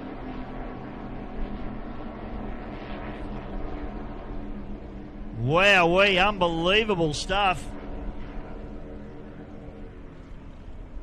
Venturi heads up into the dog leg, so Defina and Kelly just not quite the pace. They got a great start, but they just don't seem to have the corner speed required at the moment out of that boat. Okay, back straight away now, and it is on, and we have had a change of leader at the head of the pack in the Supercat 600 category, and it is the Sting, Carl Wall. Hard on the throttles now as Mickey Ratcliffe doing steering duties on that boat. Up into second at the minute is the boat in the background, Georgie Collins and Tom Barry Cotter. Oh, and they're hooking that boat. He's really struggling with this at the moment. I'll tell you what, I wouldn't want to be in his inside at the moment. TCR just crossing the wash there. Steve Kelly and Scotty Richardson having a real look here. I think they're a little bit tentative because that boat's hooked a couple of times. The Superstition boat, I don't think I'd want to be on the inside of them at the moment, Kim.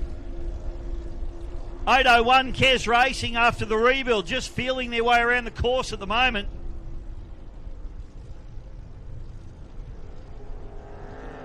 So, plenty of action now. Front straight away. Mojo still leads this arrangement. Todd Kelly and Stuart Eustace. being hunted by the Mobile X machine. Darren Nicholson, Stevie J. Hornet on the outside of them. And Venturi pushing hard as well as they go up into the top turn. Kelly and Eustace leaving the door open here for the Mobile X. I don't know that I'd be doing that. Now Mobile X has a look at the inside to go up into the dogleg. Wowee, they're trying everything here at the moment, Nicholson and Jellick, but I tell you what, Eustace and Kelly doing a beautiful job of holding them out. DLR still circulating nicely as well for those of you at home. Connections to DLR doing a good job, just not quite the pace required here today.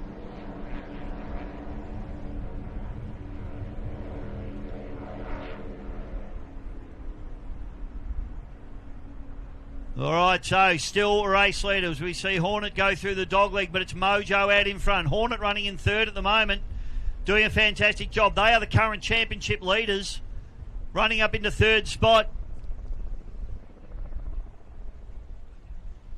Up into the top turn, and it's the Mojo, followed by Mobile X still, as Venturi goes through the dogleg. So still looking for a little bit of pace out of that boat. Certainly got a good start.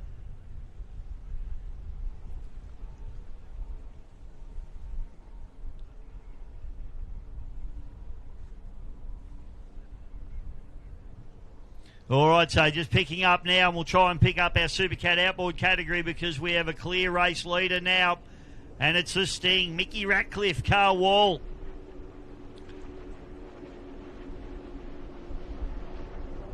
Sting runs through, right behind them, Superstition, Georgie Collins, Tom Barry Cotter, Kes 801 Racing. On the outside of them, Mojo comes round, so traffic starting to play a factor in this race meeting now. Mobile X still running in second place. They go round the outside of the 801. Hornet racing outside them. Hornet running into third place. Kelly and Kelly. Venturi, Defina and Kelly. So many Kellys, Kim. It's a Kelly fest out there. Up through the bottom turn we go. Let's pick them up now as we see traffic coming into play. Mojo charging hard.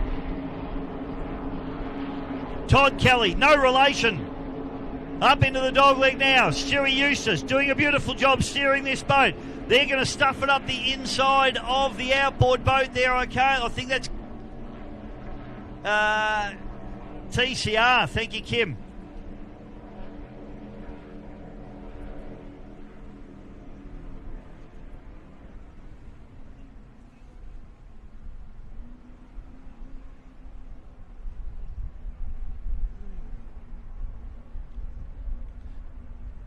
Mojo up into the top turn now. Stewie Eustace, I tell you what, he's a newcomer to the sport of offshore powerboat racing. Very experienced car racer. As we know, Todd Kelly, Bathurst winner, one of the greatest touring car drivers this country's ever produced. But boats are a different arrangement as well, and these boys are doing a fantastic job at the moment out in front. We go on board, for those of you watching at home, with the Sting running up into the 150 kilometre an hour bracket at the moment. Carl Wall and Mickey Ratcliffe doing a fantastic job in this boat, and they had a huge crash here last year, so we certainly don't want to see any of that silliness this time around. Boat looking good. I think DLRs, I just watched them come past my commentary point here.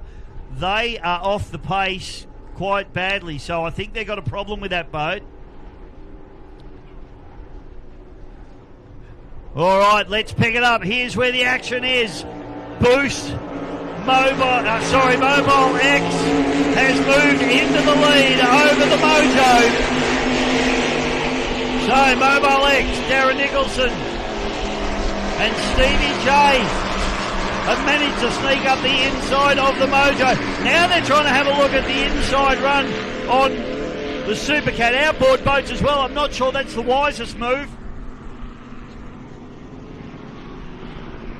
They decide discretion's a better part of valor and try and get round the outside. Now, I tell you what, Tom Barry Cotter, he is absolutely pushing young Georgie Collins. He's either going to love this or never come back, I reckon. So, there we go. Mobile X up the inside of the Superstition boat, which is currently running in second place in the Supercat outboard category. Mojo up the inside on the dogleg and actually poke their nose back into the lead now. So Eustace and Kelly, they're not going to let the 2023 World Champions just walk away with this. They're going to put up a fight. I love it.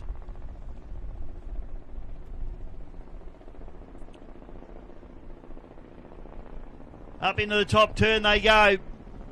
And it is absolutely on like Donkey Kong here on Corio Bay. The big boats duking it out here at the moment.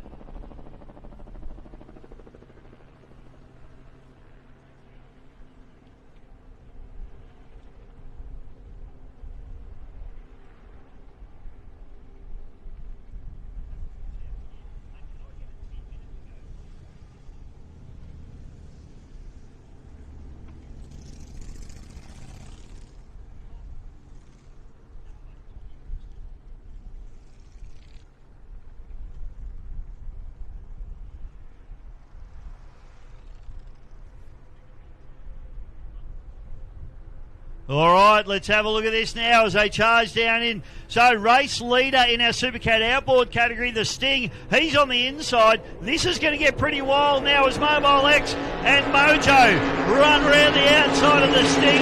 It is absolutely on. They are pushing hard. The Mojo trying everything now. They've let the Mobile X up the inside. They won't be too happy with that.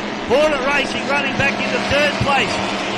Superstition running into second place in Supercat 600. Venturi Racing running into fourth at the moment in Supercat Extreme, just running around the outside.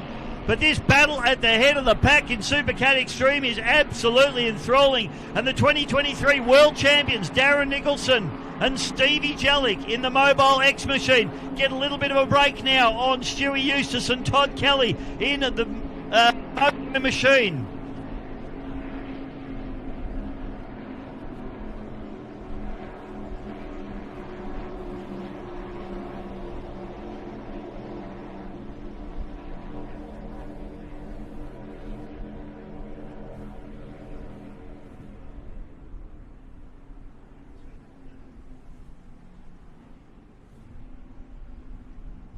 So DLR just watching these boys come down the front chute. And there is an issue, I would say. We just try and pick them up at the moment. As we watch the boat, there you can see it's just wallowing a little bit.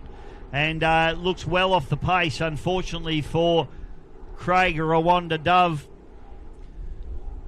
And, of course, his son in that boat in Lachlan. So, unfortunately, maybe a little bit of an issue for those guys. They only get the one race today. They've got two races tomorrow. The other boat that's got a problem, we might try and pick them up for you as well, is the TCR. They have come well off the pace. They're just coming down the front straight away now as well. And unfortunately, TCR have definitely lost a lot of pace out of those engines. And that's a real shame because they were charging hard and challenging for the lead early in the race. But they've gone out the back door. Righto, let's pick up this Supercat Extreme category now. Mobile X now. Darren Nicholson back where he likes to be. Stevie Jellick running into first place now. Hornet Racing, I tell you what, they're still having a fair old go and they could definitely challenge Mojo before this race is over. Venturia still doing a great job as well. That boat's super quick at the moment. And getting quicker. Sting, race leader.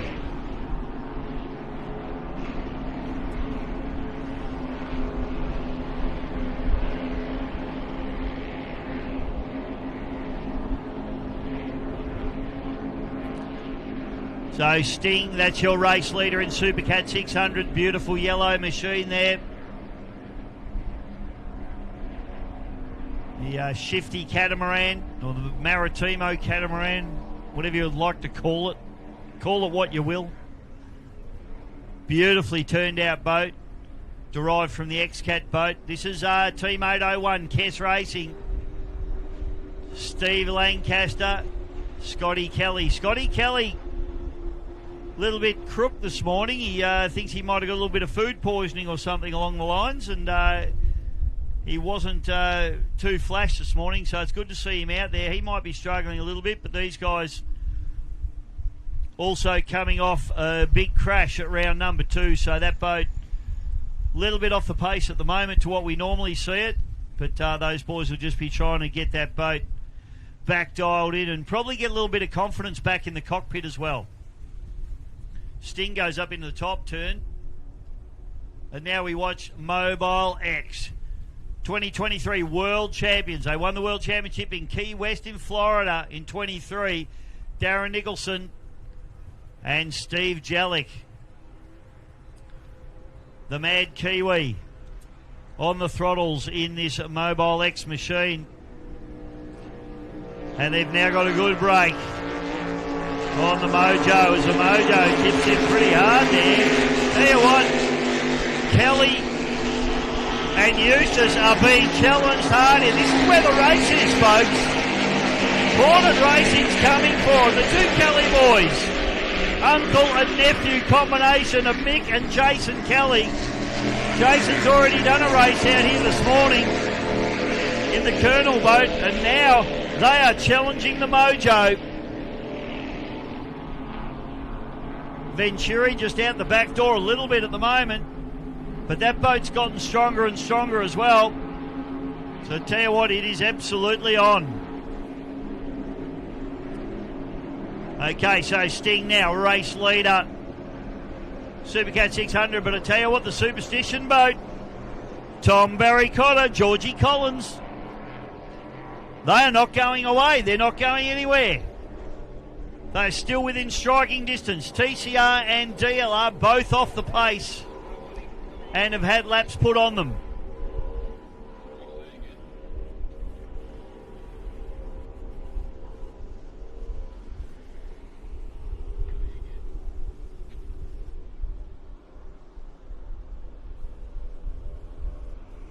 So that's TCR there just going up through the top, and dramas for that boat. It's a shame. They lost a coil at the last round on one of the engines. I wonder if they've got a similar electrical issue with that boat. They're continuing on, trying to gather some points.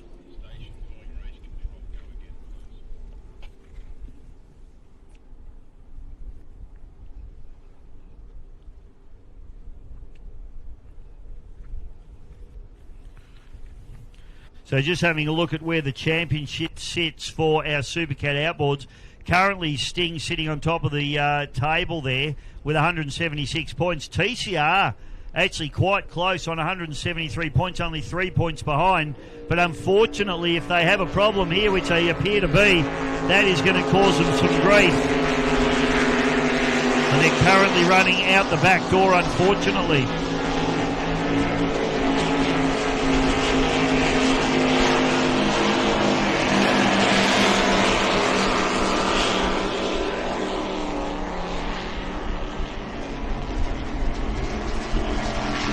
Supercat Extreme will just a little rundown for you.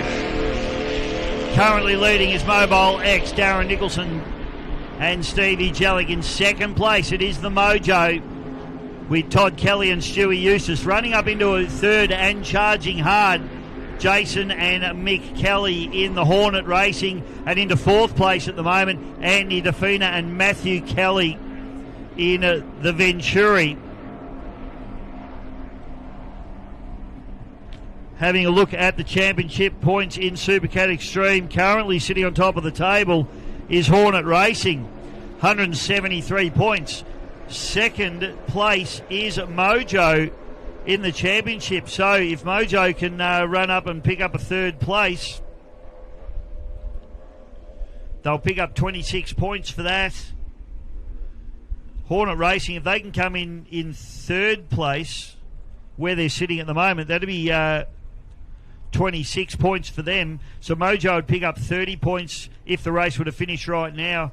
Hornet Racing and pick up 26 points. That'd leave Hornet Racing to continue to be on the top of the table, because 141 Boost Mobile, if they can take a win here, they get 35 points.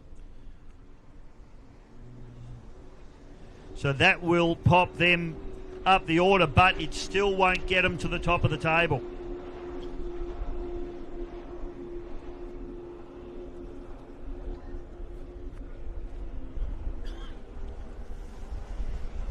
Okay, so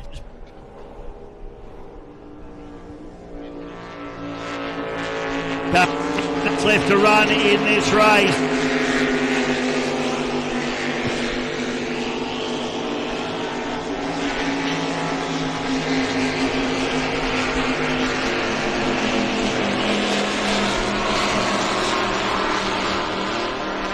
And it is going on all over the track at the moment.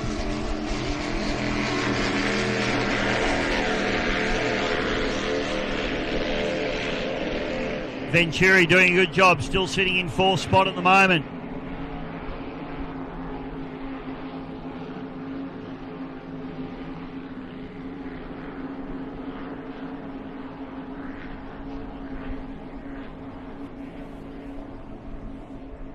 All right, battle going on in Supercat. Outboard is starting to eventuate here with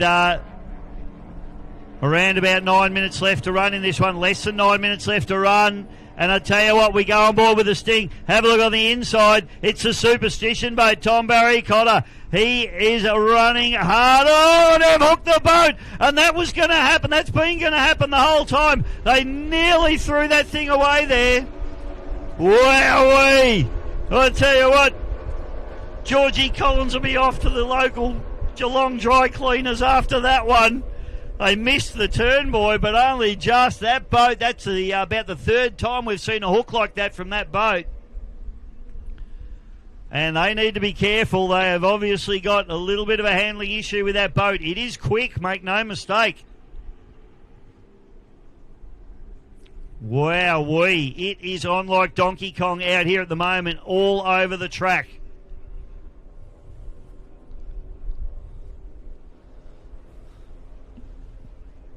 Got the big boss of the APBA here with me in commentary at the moment, and Kim's blocking his eyes. 801 Kess Racing down the front chute. Mobile X charges hard.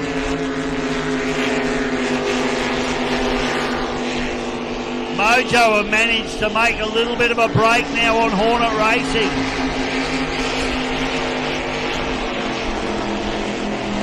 And Valentis running into solid fourth spot at the minute.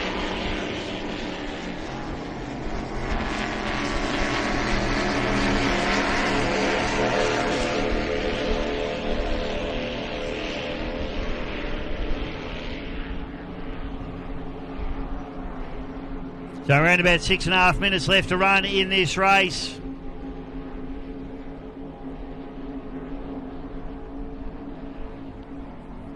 Up into the dog leg, and there's races going on within races. There's traffic coming into play. It is all happening out here at the moment. TCR down the front straight away. They've still got drama, but it looks like they're going to try and continue on and collect points. They need to. They're in good championship position at the moment. They need to try and collect as many points as possible towards this championship with the final round in Adelaide. So this is the penultimate round of the 2026 Australian Offshore Superboat Championships here at beautiful Corio Bay in Geelong, Victoria, Australia. And the Doug Wright Design TCR continues on. Race leader now, the Sting. They've got a bit of a break now back on the Superstition machine. George Collins, Tom Barry Cotter. I tell you what, it'll be once bitten, twice shy arrangement in that boat at the moment. That is a quick boat. Always been a super quick boat. Sting goes through. DLR down through the bottom turn. These guys are still pushing on as well. The Dove boys, Lachlan and Craig. Still drama with that boat. Craig said to me in an interview prior to the race that they were going to send it, but unfortunately maybe they've sent it a bit hard because that boat looks like it's got a big issue. Mobile X charges hard down the outside. Then back to Mojo. Then Hornet as they come around the 801 Kess Racing. Then Cherry around the outside of them.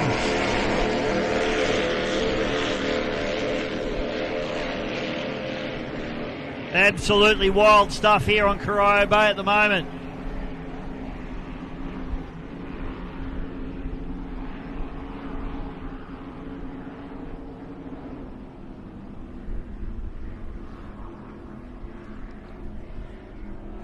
So we've got some wounded boats out there. In fact, we may have, let's pick them up. That's Mojo.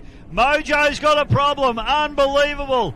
After running in second place, they now get shuffled back to third, but it won't be long before Venturi goes round them. That puts them back into fourth, and it looks like they might be a DNF here.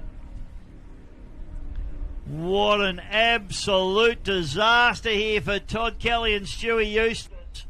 That boat was sensational. They held off the world champions for 4 or 5 laps. And they were even not letting them get away. But unfortunately, Mojo comes to a grinding halt. And Todd Kelly and Stewie Eustace, they will not be happy. Let's hope it's not a big issue with that boat and they can get it going. Back to the racing now, and a Sting with around about 3 minutes left to run in this race.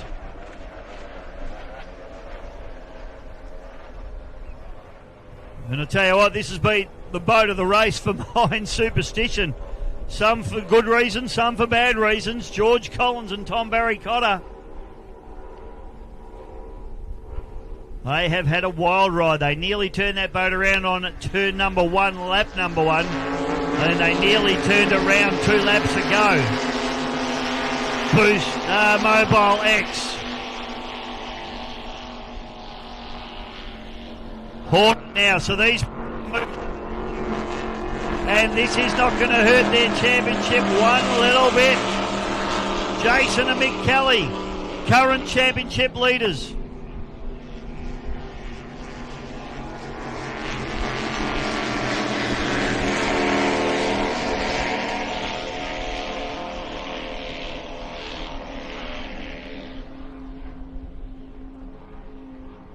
Just listening in on to race control now. I think we might be getting close to a checkered flag in this one.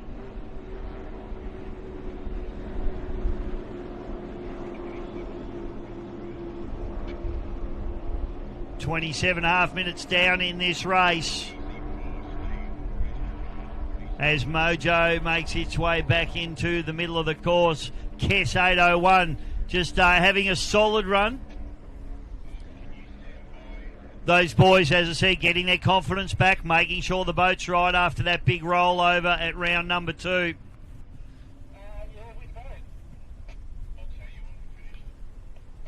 DLR down, and they're still continuing on.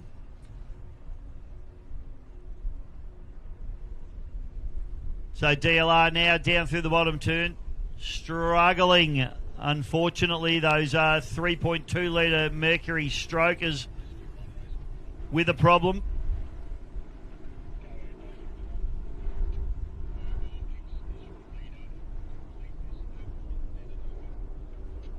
Right, 2 laps to go for the Mobile X as we watch the Sting now come through. So a couple of laps left to go for these guys.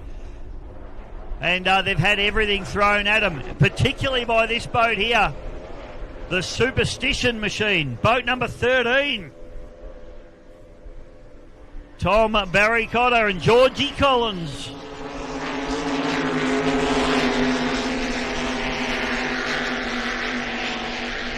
Mobile X charging hard. 1 to go now for them. Hornet, they go through. Pick up 1 lap to go as well. The Kelly boys, are we absolutely rubbing their hands together? They would have loved seeing that Mojo boat pulling up. Leading up into the corner. Tell you what, Venturi's been solid. Not too far back. This battle's really becoming interesting now.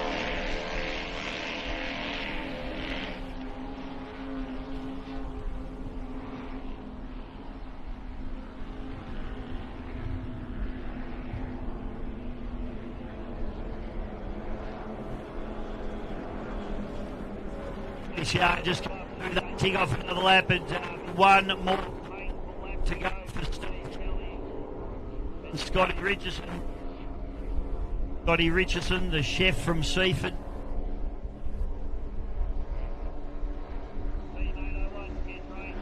Those I think they'll be pretty happy with this. These boys have done a big rebuild on that boat after their rollover.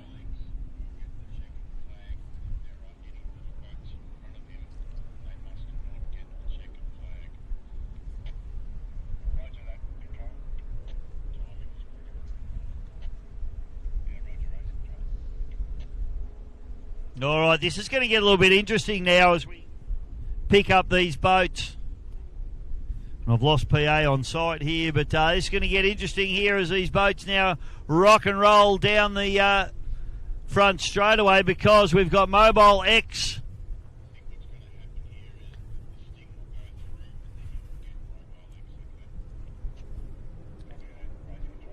So this is going to be interesting here for the and Mobile X, because the Mobile X, they'll come through, they'll get the checkered flag and take the win. That'll be second place then for the Superstition boat. So Stevie Jellick and Darren Nicholson take the win. Hornet comes in for second place.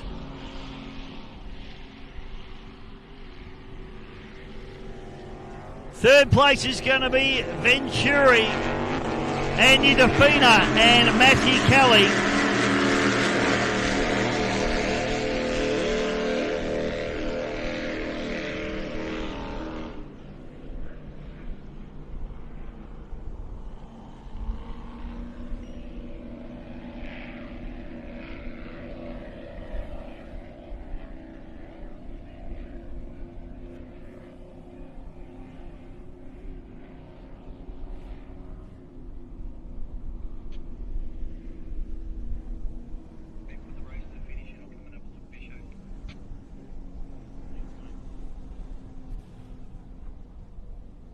Okay, so if you... Oh, I'm back. Sorry, folks. You lost me and now I'm back. So, big congratulations to Stevie Jellick and Darren Nicholson taking the win. Limping it home will be DLR, the Dove boys. Craig and Lachlan collecting points. Also collecting some nice points there will be the 801 Kes Racing up into third place in Supercat outboard category. So that's a solid run for them. They've ended up doing quite well and collecting some valuable points towards the championship and keeping their championship alive. 801, great job from them after that big rollover at round number 2 in Wyndham. More points now into fourth place will be TCR, Scotty Richardson and Steve Kelly. And that's important for them because going into this race they were in position number 2. But extending their championship lead and taking the win, it'll be Carl Wall and Mickey Ratcliffe in the Sting doing it for Lockie, getting the job done beautifully. Taking the win.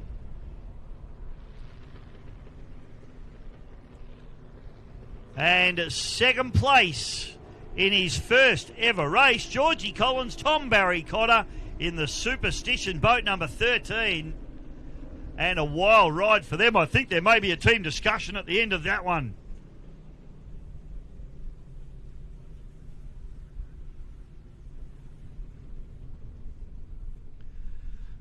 All right, well, that is all boats home, folks. That was wild. Hope you enjoyed that racing. Plenty going on, plenty to unpack after this one. But we got one more race coming up for our Super Sport category boats, 65 and 85. First race is really exciting, so we're really going to enjoy the next one. In around about 20 minutes, we'll see those boats out on the water. So we'll be back with more racing from round number 3 of the Australian Offshore Superboat Championships in just a few moments. Well, TK, welcome to beautiful Geelong, not too far from home for you, mate. Yeah, just like the last one at Wyndham Harbour, this is a really nice spot. It's another place that we've not raced at, so we don't exactly know what we're doing with props and gear ratios, and again the weather as it was on one of the days at Wyndham Harbour, looks really calm. So fairly sheltered little bay here, really smooth, and these boats get really sticky on the water. It's hard to liven them up. So we were scratching our heads late last night trying to work out the straight lengths and fuel loads and what ratios to run, and we're on pole today. So there's a bit of pressure to try and nail that, but unfortunately until we do a race we really won't know if we've nailed all of those things or not. So fingers crossed for today. We were discussing in the truck this morning, mate, you'd picked up pole. Did you get any sleep last night? No, we quietly wanted to get pole, but then when we did get pole we were actually quite worried about it. So it'll be good. There's a new experience for us, setting the pace up to the start boys, and trying to work out where to put the boat and how to attack that first half a lap to try and get in front and stay there. There's a lot of fast boats, especially acceleration wise, and in those tighter corners we're probably not the best at compared to others. So it's pretty important for us to get on the inside and get a good run out of the first one. And then this course is so tight it could be a little bit hard to pass. So if we're in front, hopefully we can stay there for a little while. Yeah, yours a shaft drive boat, obviously, compared to the Hornet boat running number 6 drives. You find that little boat really turns hard. Yeah, it gets in and out of the corners really well. That's a fast boat. It's like driving a big muscle car against a mini minor around a racetrack. Really, they've both got their strengths and weaknesses, and but once you're in front in a bigger boat, hopefully we're hard to get past. Mate, sitting second in the championship at the moment. You've done a lot of championships in your life, cars, boats, whatever. It's all about consistency, and you're doing really well with reliability. Yeah, we had 2 prop failures at the first round. We threw 2 blades over the weekend, but then mechanically everything else has been fine. So it's always a worry. There's so many moving parts in these things and they work so hard. There's always something about to break, so hopefully it doesn't this weekend. Yeah, it's double everything, isn't it, with these things? Yeah, exactly. Good on you, mate. Good luck this weekend. Thank you. It's probably one of Mick's goals, or long-term goals. As much as he loves the Colonel, as soon as he stepped in it after the first season, his eyes were already set on stepping up, and I think his goal all along was to step up. What we've stepped up into probably wasn't what he was aiming for, but I believe that he's much happier with his decision as opposed to going to the likes of the 600 class. And I reckon I'm pretty happy with his decision too. Adding to the motivation to take that next step was the fact that the team had secured a US-built skater hull, carrying on a great family tradition started by the mighty Colonel. Being a skater, I was very happy with that. Love the skater, got the 24 skater with the Colonel and love that boat. Nerves were settled just knowing that it's a skater for one, so it's a choice well made. Originally built in 2009, started as a 32B, stretched 2 feet to 34 foot long, which is all skaters' designs are all custom, so it's one of a kind, I guess you could say. I don't believe there's another one like it out there. Aside from the boat manufacturer, there were other reasons behind the Kelly's decision to get the boat across from New Zealand. One of the reasons why we went to, so keen on buying this boat is because of the engine package. Mercury 6 drive, the 525 engines. A lot of research went into it and they seem a very reliable inboard package. Which is something a little bit different to the bigger boats that not run the surface drives like those. It's basically a big block, so very reliable engine package. Unlike many of their rivals, the new-look Hornet team had a chance to put the boat on the water after its arrival in Melbourne. And despite the initial trepidation of being strapped into a cockpit in a much faster boat, their decision to step into the outright category was almost immediately ratified. Grin from ear to ear that you couldn't wipe off, and it was relaxing, to be honest with you. It was nervous thinking about it and getting in it and all the rest of it, but after our first run, it was almost like a weight off your shoulders. The boat just performs exceptional. It works, and it works really well, so I'm really looking forward to the season. Bit nervous when we first jumped into it, but after 10 minutes of being into it, it was really comfortable, had no concerns whatsoever. First run out was just very easy, low RPM, 5-10 minutes, pull up, pull the hatches, make sure that everything's Mickey Mouse under there. And I remember just cruising along, very low RPM, looking across at Mick, just having a yarn, and he looked over and we were just sitting on 95 mile an hour. Like it was nothing. That was low RPM, so we sort of had a smile from ear to ear. It feels like a skater does. It'll turn absolutely. It's just getting our head around getting it turned safely, getting the power back on and getting to that magic number. But very, very comfortable. Boat didn't do anything out of the ordinary or make us feel at all uncomfortable. There's no question the new look Hornet package is a standout, but whilst you won't miss them on the water, you're under no illusions about what to expect this season, especially against some of the most competitive boats in the world. I would all like to think that we'll go out and win. I guarantee Ant Defina and Matt in the new blue boat as well are thinking the same thing. But our goal is getting it across the finish line in one piece. It's a completely different beast to the old 24 skater. Got a lot of learning to do. That comes with time, and we're not going to go out doing anything stupid. We're just going to finish races. The only way I can see us potentially being on the podium is by reliability with the 525. It's going to be a completely different ball game. So it's twice plus the weight, twice and more the horsepower. This is, like we say, a whole other ball game. So spare engines, all the rest of it. We're going to have a fairly decent, stress-free setup come Lake Mac. It's a surreal feeling, and it's going to be a surreal feeling all season long, I think. Each race, strapping on the suit and stepping into that canopy and away you go is going to be unreal. Looking forward to it. Hey Defina, welcome to beautiful Geelong, mate. You're working hard, not only organising races, getting this boat ready. Tell us about the season so far, please. G'day, Bisho. Yeah, beautiful to be down here at Geelong again this morning. So the season so far, from an organiser's point of view, it's going really well. Our class 4 boats all really close together, a bit of a standout with the Hornet doing super well, and the other classes are running strong. New boat in 600 horsepower today, or new boat, but it's the old Hulk boat. We've got Tom Barry-Cotter and George in that, so it's great to see Tom back racing. Great to have George in the series as well. Mate, your boat just developing beautifully, I'd have to say. I mean, you've done a lot of work on this boat. It needed some love when you guys took it into the team, but it's still starting to get on top of it. Yeah, it was a bit tired when we got it, which you'd expect after 4 or 5 years of not running. So we're slowly getting there. We knew, we were never going to be there straight out of the box, but we're building. The boat's getting better. We're getting better. Certainly done a lot of work on it, just trying to get our head around all the new things on it. Trim system is probably next for us. We reckon we're okay with speed, but trim is probably the next thing for us, which we'll try and upgrade between here and Adelaide.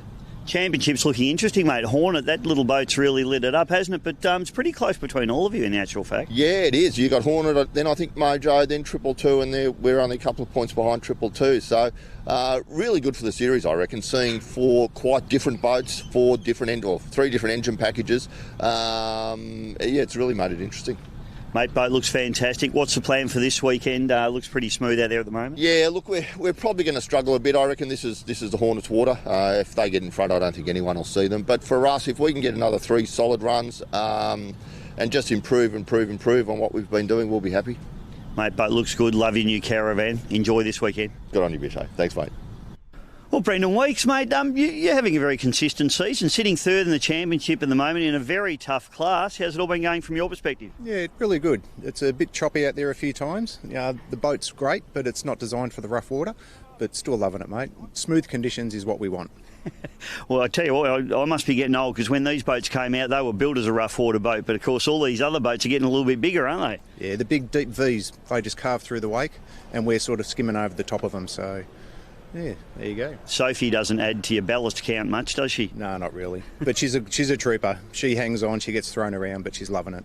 It's good to see, isn't it? We've got all these families involved in this sport. Sophie, of course, her dad racing around in the 801 as well. It's just a good environment to be in. Yeah, of course. And Craig with his son Lockie now in his boat in DLR. Yeah. It's really good. And there's a plethora of Kellys, of course. We can't even keep track of all them. But, mate, it's a good category. What are your plans for this weekend? We'll circle around, try and finish, try and get on a podium. It'd be nice to get another podium for Sophie. I've had a couple myself, but yeah, a couple more would be great. Probably looking like some fairly smooth conditions, so it might suit you this weekend. He's hoping, yeah. Good luck, mate. Thanks, Bisho. Take care, buddy. Cheers, mate. Well, Stevie J, it all started out pretty well. Things were looking very good, but Wyndham Harbour wasn't the best round for you. No, it wasn't the best rounds. You know, we certainly had awesome boat and the team to follow with it, but things just wasn't quite going our way. No. Mechanically, you had drama, and I don't think we've actually heard what the actual issue in the end was. Yeah, we're still a little bit confused ourselves. It did jump out of gear on Saturday, and we don't know if that sort of contributed to the issues, but just ended up with one broken rocker. So, and we went through it all, and no damage anywhere else. So, yeah, very lucky. Do you think possibly an over-rev when it jumped out of gear? No, we're not sure. I'm not sure. Like, it could have went through the telemetry, and it doesn't sort of really show much there. But we can only just get everything back after the weekend and go through everything. So you got race 1 coming up this morning, mate, or this afternoon just. You're out of pole 2, so what's the plan of attack here? Well, win. Send it, I think they say. Oh, yeah. They normally say that, but look, we'd just try and hold our own, and hopefully everything sort of holds together. And young Marky has been working his guts out, you know, getting this back to where it should be. So now it's up to myself and Darren to get around the course. And mate, lastly, what's the muddy report, please? Muddy report, we're getting some smart-ass comments and jokes back from him, so he's starting to come back, so that's really good. Your seat's looking dodgy, mate. Oh, mate, it's always dodgy. I can't wait for him to get back to being part of the team, and he'll be back. Thanks, Stevie. We need you back, matey. Good on you, mate. Good luck today. Thanks, mate. You're running in the Hornet boat, and you're also running in the Colonel this weekend. Tell me all about that. Last minute decision. Previously, we've been flat out trying to get the big boat ready. This weekend, same thing. We were flat out doing bits and pieces. Had a week spare, so we decided to put the Colonel in the water, make sure it ran. Just a lazy week spare. That'd be the first time in your life, wouldn't it? Absolutely. Oh, it didn't sort of pan out the way we wanted it to. It didn't become a week spare. We had to pull one of the engines out of that last minute. Starter motor issues, but dusted it off, gave it a wash, fired them up, put them in the water, took Geordie for a bit of a run so we could get a bit of a feel for it, and here we are. Tell us about Geordie. Geordie's your cousin? Yep, cousin. Mick, he's been wanting to get in it far out ever since sort of Mick brought it, sort of thing, so he's been chomping at the bit. We just haven't been able to sort of align all the bits and pieces, and Geelong's a perfect round to sort of put him in it and give him a rundown sort of thing. Wyndham can be a little bit snotty at times, so throwing him in first race down there probably wouldn't have been a great idea if it was rough, as it usually is. But no, we just go around, circulate, get a feel for it, see if he likes it. Well, the category 85 is going to be really good this weekend. We've got some really good boats in it. Absolutely, yeah. That Donzi, very impressive. Glad we've finally got it out on the water, so that's going to be good to see go around. And Mark, mate, he's a weapon. He's a weapon, all right. Championship aspirations, mate. Now, when you kicked off the championship, you would have been going, it's a new boat, we'll see how we go. Now you're sitting on top of the table. Has the thought process changed? No, thought process hasn't changed. Look, I think at the end of the day, we're probably just a little bit lucky that 222 had a small little engine failure at Wyndham. But yeah, no, we're just there to circulate. We're just there still learning the boat, all the rest of it. Look, if we come away with a win, it'd be unbelievable, but likelihood, all the rest of it is, we're playing against some pretty big guys. So I love the corporate line you're carrying, mate, but I've spoken to a few of the other teams and they're all looking at you. Nah, look, it is a quick boat, all the rest of it, but it's, we're still, 222 is the pinnacle, mate. They're 23 world champions, so, and then we're up against Mojo too, which, you know, their history, Todd's Bathurst winner, so, and Venturi, they're finally getting that thing dialed in, so it's, You're going to be a tired boy by Sunday night, mate. So good luck with all your endeavours. Hopefully, you can take a bit of plastic gold home. Thanks, mate. Appreciate it. Good luck.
Welcome back, ladies and gentlemen, for the final race of the day. We've got our Super Sports 85 and Super Sports 65 boats heading out onto the course and doing their sighting or parade lap as we speak. And I think we've got everybody out there, so that's great news. I haven't had any updates, I'm sorry, on what happened. I'd really like to find out what's happened there. There's also a couple of other boats that we'll need to find out for you. Don't forget, you can come down to the Steam Packer Card, check out these boats up close and personal, have a chat to the drivers and the owners. They're all up for a chat. They all love their powerboat racing. They love getting it out in front of the fans as well. So you're more than welcome to come down to Steam Packer Gardens, check the boats out and have a chat to the crews.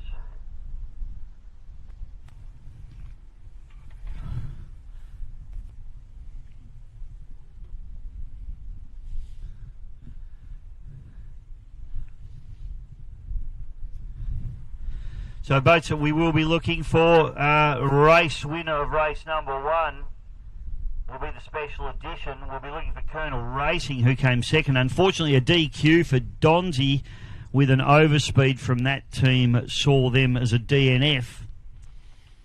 Then the boats we're looking for in Super Sport 65, race winner of race number 1 will be Nutcase. Second was Cardiac Arrest.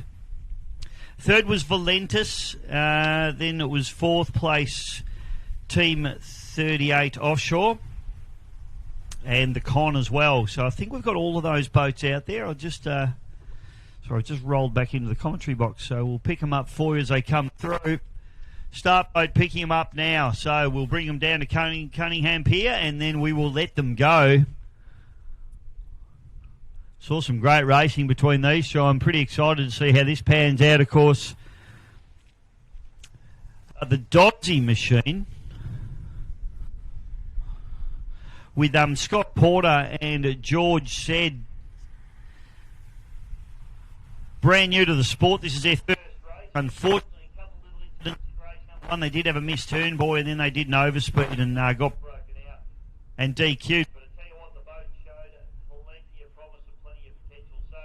Take those lessons as learnt from race number 1 and we'll see what they can do here in race number 2.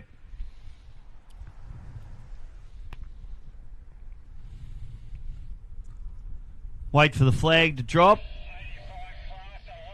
And we're racing in 85. So they are racing, and let's see who can come down into turn number 1 in P1. The Donzi around the outside. Team Colonel Racing splitting the wedge there with plenty of acceleration out of the gate, and Peshazooi and I think Mel Nelson. I'll confirm that for you. I think maybe they might have Harry Backer on board in this one. And we're away, and also, so great start there. Donzi a little bit slower on the uptake.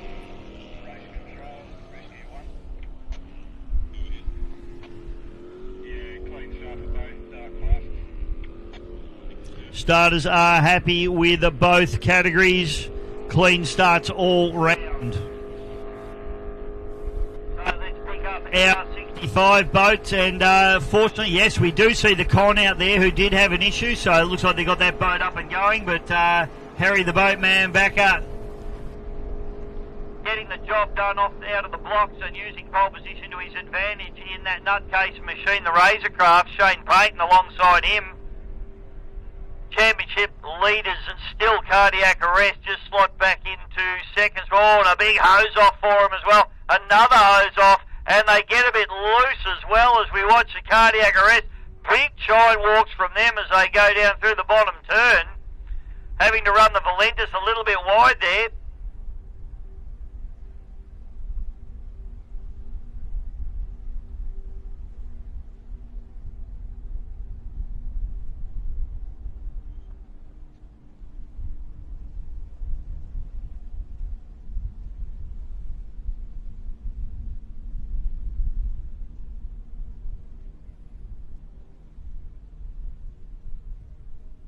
So yes, as I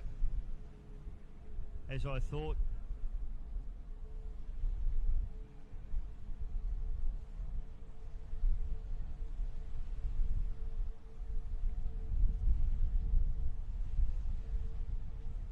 and as we've got Dwayne Wright in the special edition boat.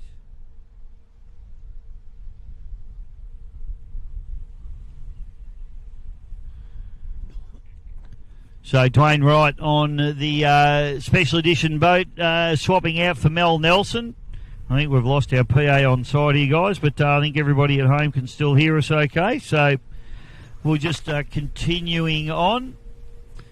But race leader now, special edition, Mark Peshazooi and Dwayne Wright. Doing it very, very nicely indeed, as that boat sounds absolutely dynamic and comes through the front straight away.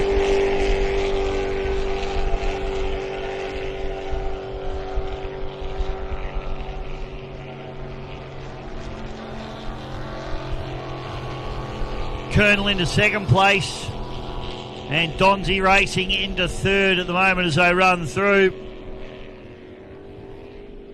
George says, and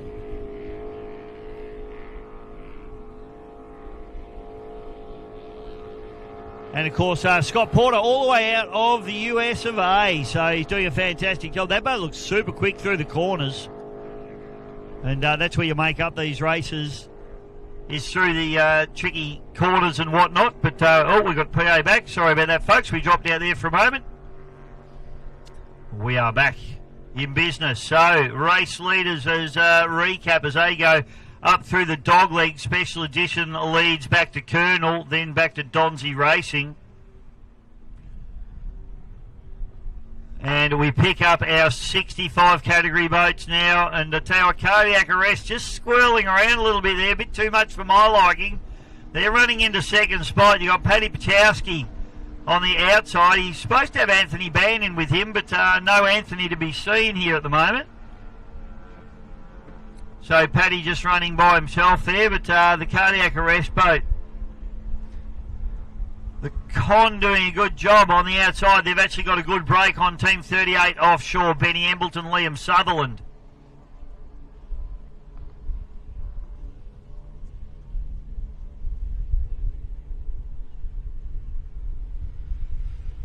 So about 5 minutes gone in this race already.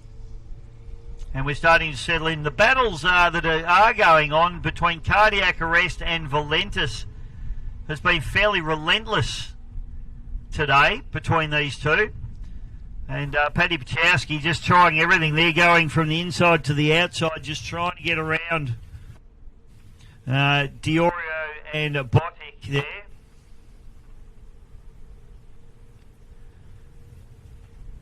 So front straight away, and it is still Mark the Russian. Dwayne Wright in the navigator's seat in this beautiful Cuttercraft 700 horsepower Maritimo race engine in this boat. And Mark Peshazooi, Mark the Russian, trying to win this championship. He's been out there, run plenty of boats and trying to get the job done. Kernel into second, Donzi into third. A little bit more spread out than they were in race number one.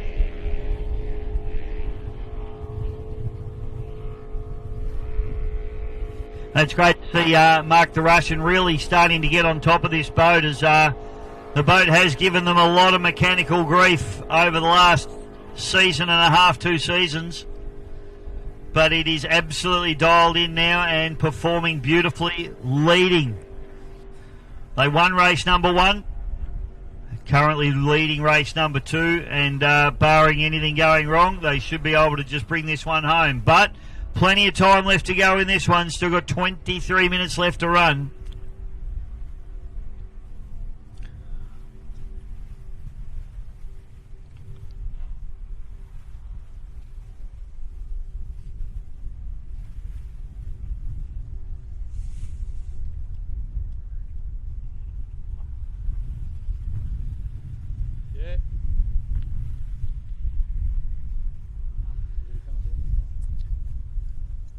So this battle in Supersport 65 category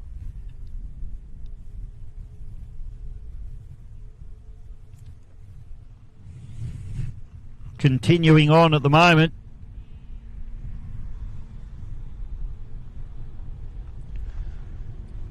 So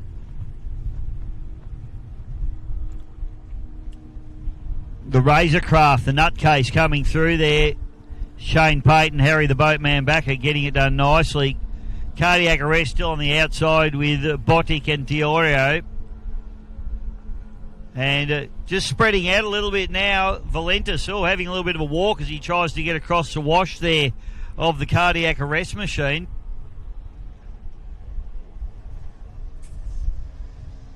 Team 38 Offshore on the hard charge in hot pursuit of the Con.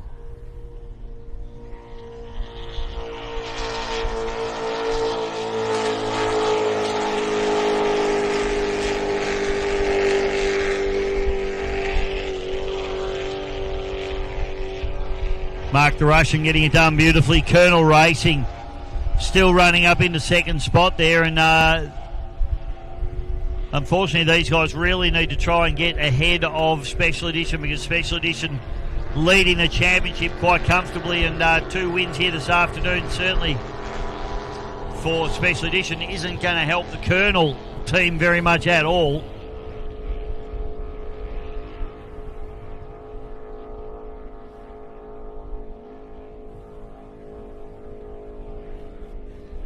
So up into the dog leg we go now.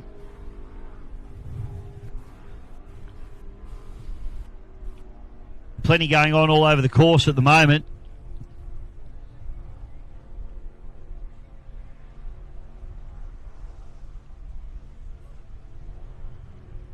This dogleg scenario here at Geelong always throws a little bit of an element of action into these races.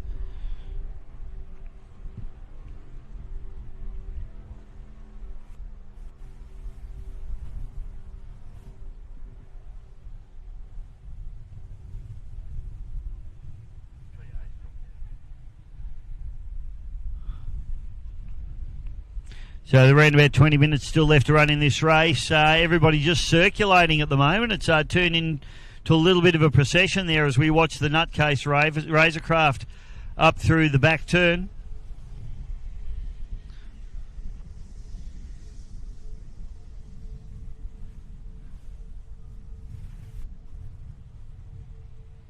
So front straight away now, and look at Harry Backer just hanging the hand. Is that Harry, or is it? Yeah, it's Harry hanging the hand out the side there, and just giving the boat a little bit of a pat, saying, "Come on, come on."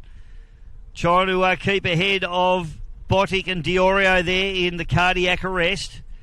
Down the outside, we can see race leader in Supersport 85, which is a special edition.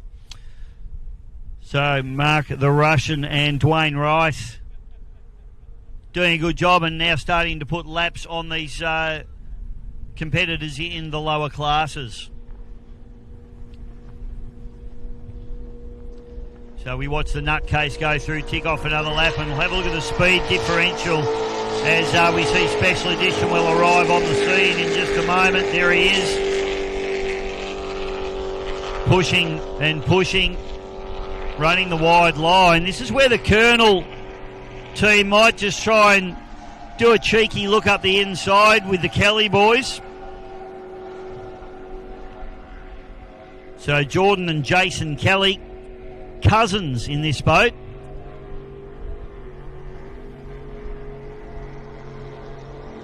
And Jordan's first race meeting ever here at Geelong at round number 3 of the Australian Offshore Superboat Championships. Colonel looking absolutely beautiful here in the sunlight at beautiful Geelong here on a magnificent March afternoon here in Victoria, Australia. As cardiac arrest heads up to the Botic and Diorio doing a fantastic job.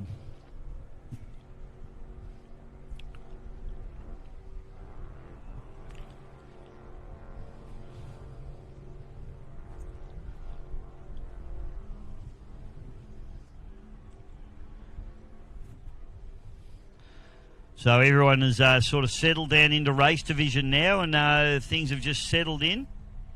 We see Special Edition just starting to round up. That's the cardiac arrest there. So obviously 85 boats just starting to put laps on the 65 boats.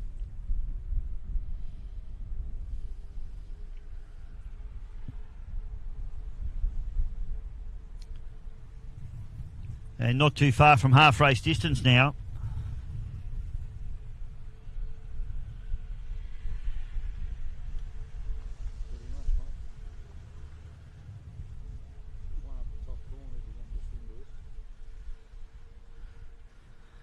Up through the top turn, plenty going on up there at the minute. Everyone sort of starts to pack themselves in a little bit, but this beautiful big Cootercraft, this big block Maritimo race engine, built by Kurt out of the Maritimo Racing stables. And as I said, they've had a lot of mechanical issues with this boat in the setup stages. It's still a relatively new boat. It's only a season and a half old.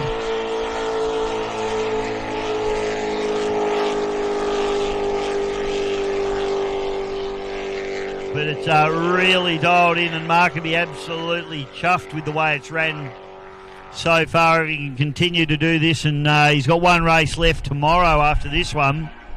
About 15 minutes left to run, or 16 minutes left to run in this race. That boat can keep going the way it is, and this championship is really well and truly within his grasp. Nutcase picks up front straightaway. Cardiac arrest just off the outside of the Nutcase's wash on the insides of Valentis. Donzi just running around the outside. Scott Porter, I hope he's enjoying Australia and beautiful Corio Bay. Fantastic to have him over from the US campaigning this boat.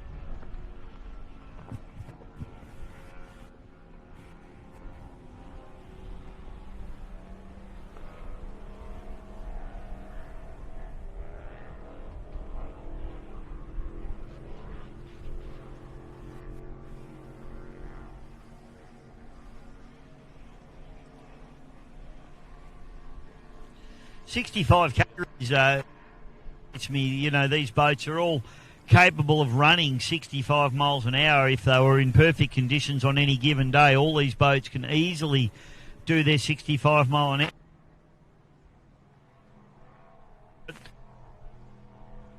At the pointy end of the pack, and then you got the stragglers of the just on any given day are capable of 65. So it really does show that it's all set up, you know, that are thrown at you on the. And when it does rough, well, sometimes on 65 mile an hour. A lot of people in powerboat racing don't think the 60. Everything is relative, and when it gets rough, 65 can be very, very fast. In fact, it can be too fast.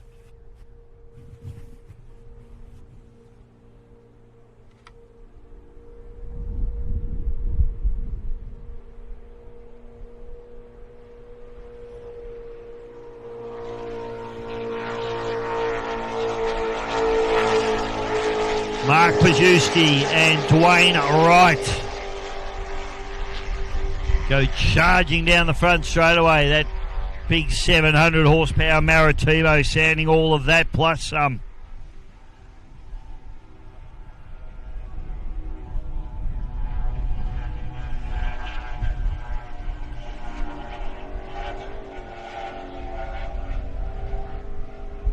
Colonel just going through there, second place, still hanging on for them. Pretty comfortable at the moment.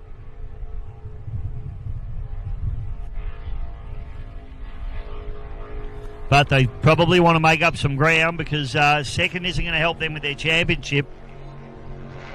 About 13 minutes left to race in this one. A little bit of a hesitation from the Donzie there, just got bounced a little bit. Boys backed out of the throttle.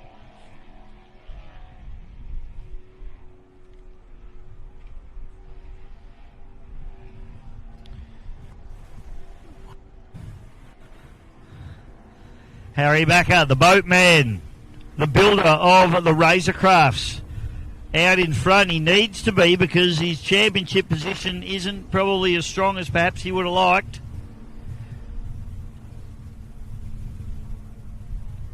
Tiana Boddick and Charlie Dorio behind him in the cardiac arrest.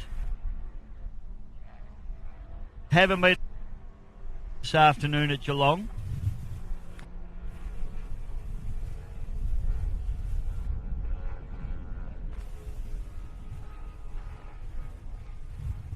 The con just running through there. Of course, the daughter of Steve Lancaster, the driver of the Kess Racing entry. Had that big rollover at round at number 2. I think in the terms of that boat and getting back on top of it, getting it back out on the water and running it, keeping out of trouble.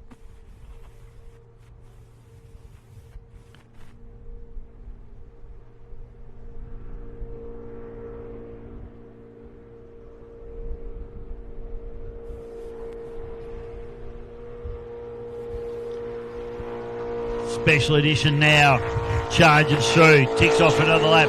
They've got probably a 500 metre gap now back to the Colonel, so they're looking unassailable at the moment.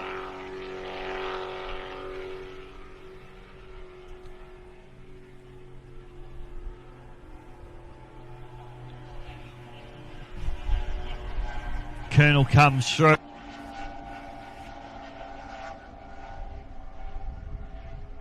Knuckle down as they can.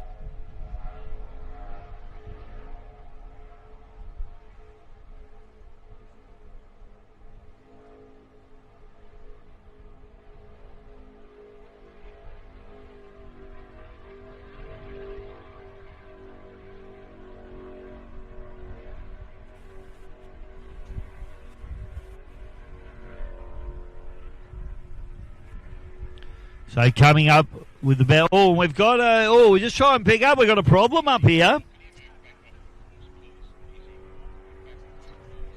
Just having a look at Donzi, they came to a stop. I don't know whether we picked them up. Yeah, we picked them up now. These boys have come to a stop. Now, they've got going again. I'm not sure what the problem was there. A little bit of a zigzag in their wash. I didn't quite catch the start of that. I only caught the tail end of it. But they get up and going, and sounds like it. So I don't know what's happened there. So it's been an interesting day for these boys. It just hasn't. It's gone quite well, in my opinion. They've just had some little niggling things.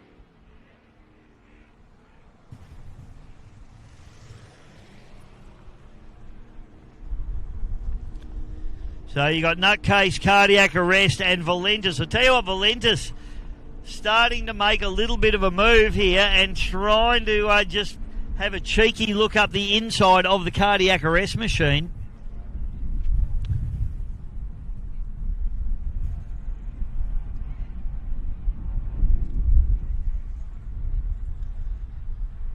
So can he get that job done? That's going to be interesting to see.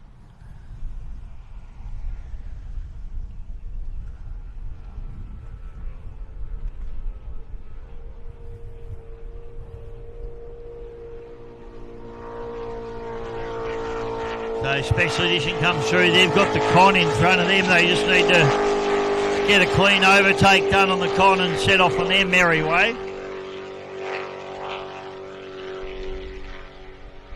Just watching Team 38 Offshore just come past the commentary board here at the moment, and Benny Embleton and Liam Sutherland.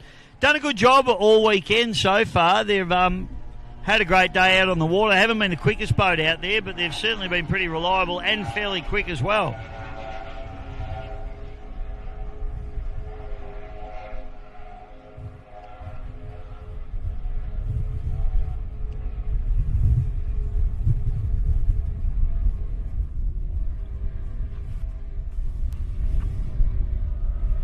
A bit of a breeze starting to just come through here at Geelong as well.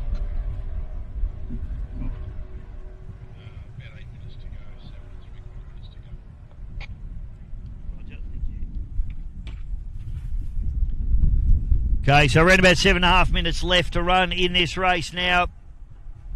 And it has definitely settled down into a little bit of a procession, this one. We were spoilt with race number one. There was battles going on everywhere.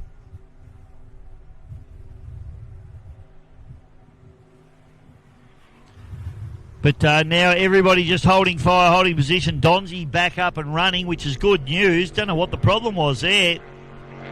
Beautifully turned out boat.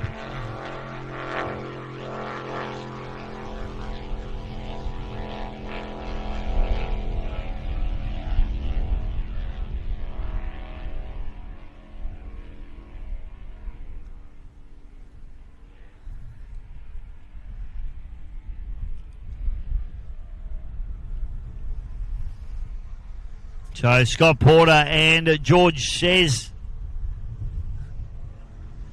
George's surname's longer than that, but I'm not even going to attempt to pronounce it until I've spoken to him. But I believe we shorten it to says.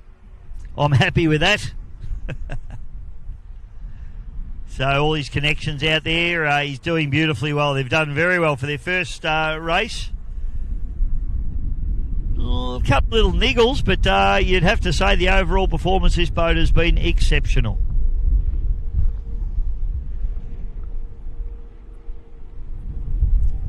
Razorcraft Nutcase goes through, ticks off another lap.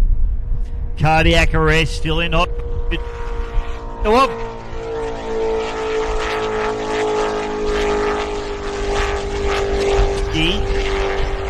Not sure what's happened. Paddy Peshazooi has dropped back.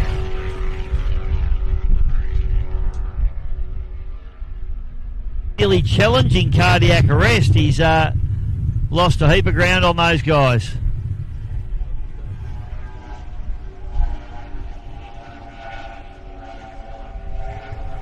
Colonel running through, sounding strong, looking strong. They go around the outside of the con.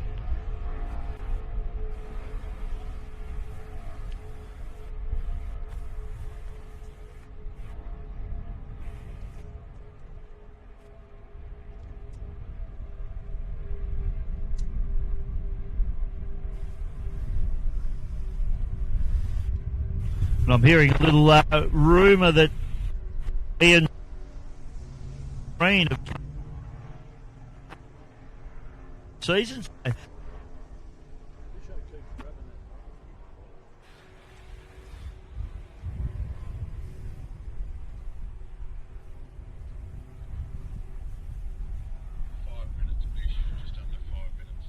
Five minutes left to run in this event.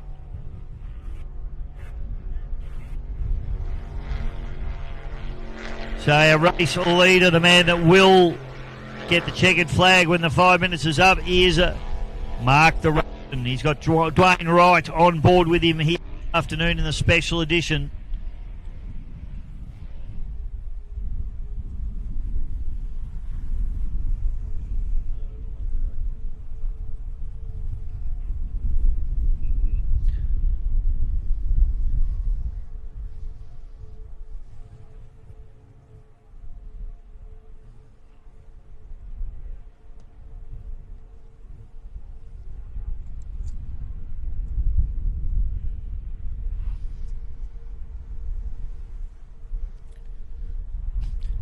Geelong looking absolutely stunning. Had a meet and greet function last night at the Yacht Cap. Shout out to the team at the Royal Geelong Yacht Club. Fantastic stuff from them. And a little bit of a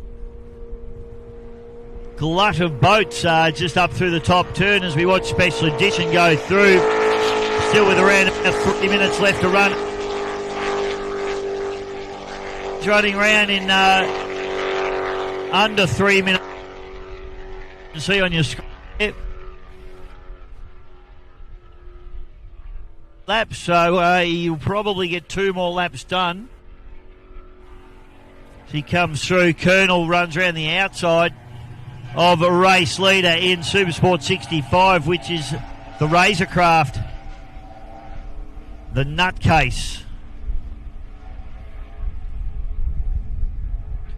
Tiana Boddick and Charlie Diorio doing a beautiful job in that cardiac arrest machine, and they still having a cheeky look up the inside.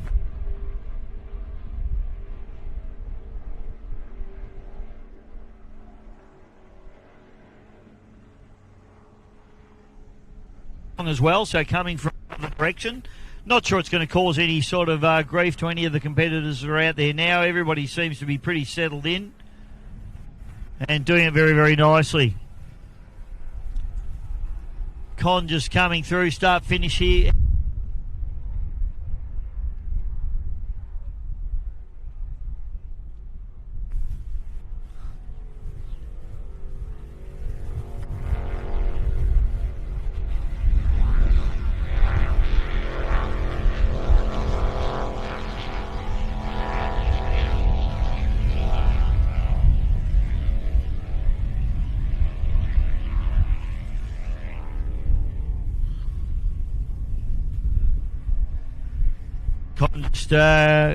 Team 38 Offshore.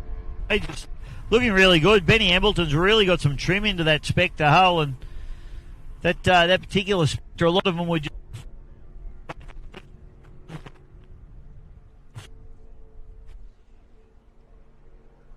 Embleton.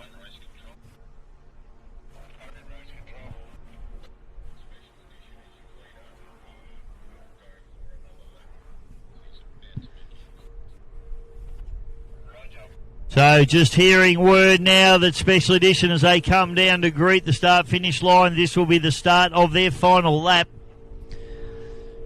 So, Mark the Russian, Dwayne Wright,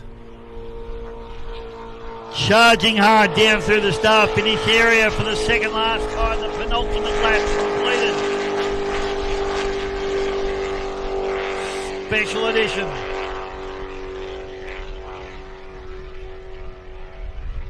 And it is a very special edition, this boat. Beautifully turned out Kutterkraft.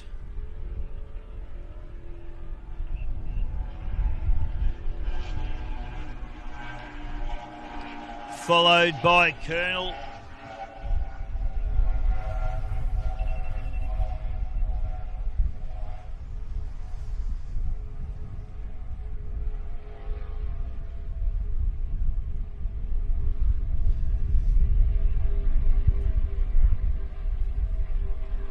So this battle continuing on, and now cardiac arrest.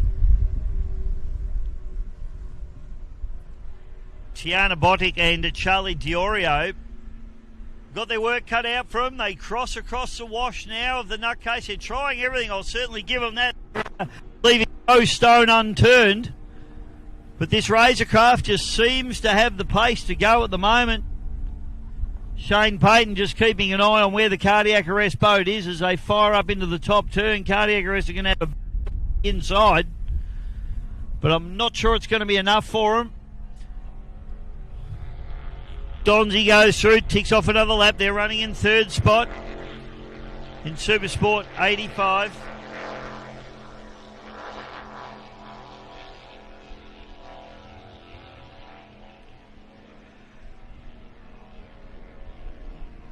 Valentis goes through. Paddy Peshazooi, he's lost a bit. More than the con. And Sophie Caster.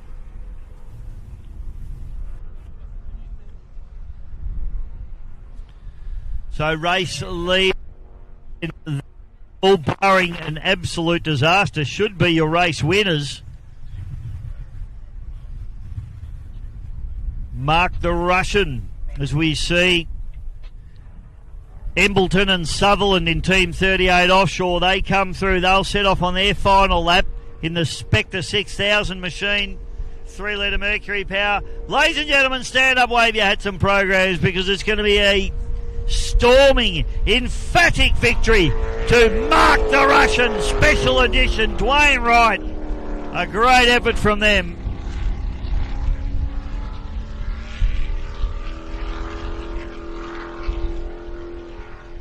And he'll be absolutely ecstatic. Don't know where he's going.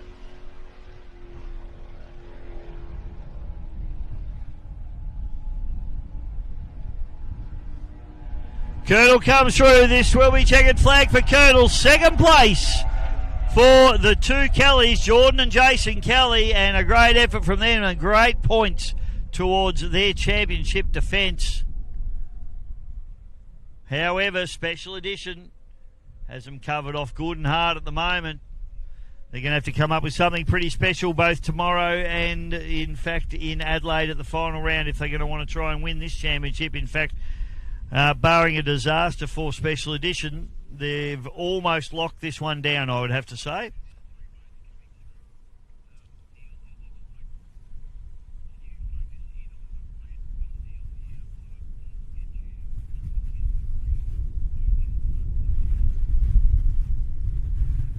So down the back straight away we go, and we have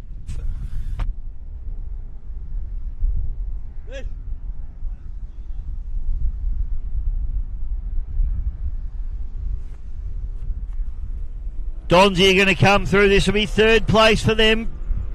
So Donzi comes through. Third place for the Donzi Racing. George says and Scott Porter, and your race winners, ladies and gentlemen, come through. It is the nutcase, Harry Becker and Shane Payton. Second place will be Charlie Diorio and Tiana Botic in the cardiac arrest.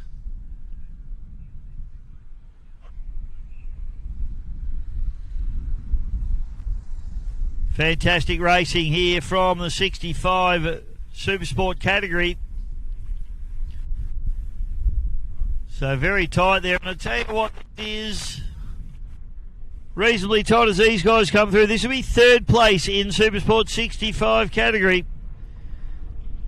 And it is the Valentis. Paddy Peshazooi picks up more valuable points towards the championship. The Con comes through for fourth place. Sophie Lancaster and Brendan Weeks.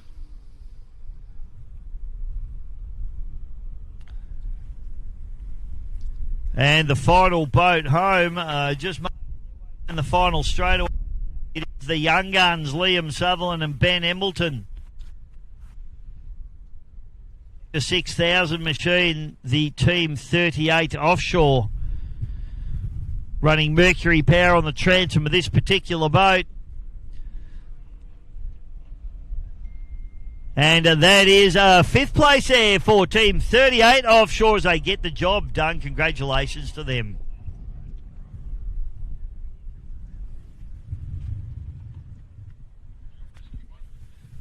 All right, folks. Well, that is the final race for today. And I'll tell you what, you can't argue with me when we say there's been plenty of action out here today at beautiful Geelong.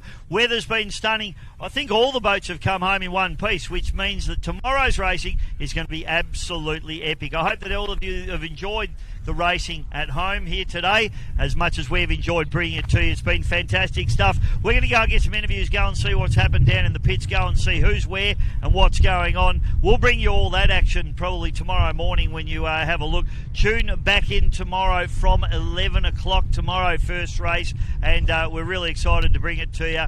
My name's Dave Bishop. On behalf of GP Hydro live streaming, the Australian Offshore Superboat Championships, my cameramen Neil and Paul, and of course Scotty Lambert working overtime, Russell Embleton and his team done a fantastic job, and a big thank you to all of our course boats out there. We don't thank those guys enough. They do an awesome job. They donate their time, and with the price of fuel at the moment, these guys putting their boats out there for us is absolutely spectacular. Thank you so much to them. Hope you've enjoyed all the racing today. We'll see you tomorrow 11 a.m.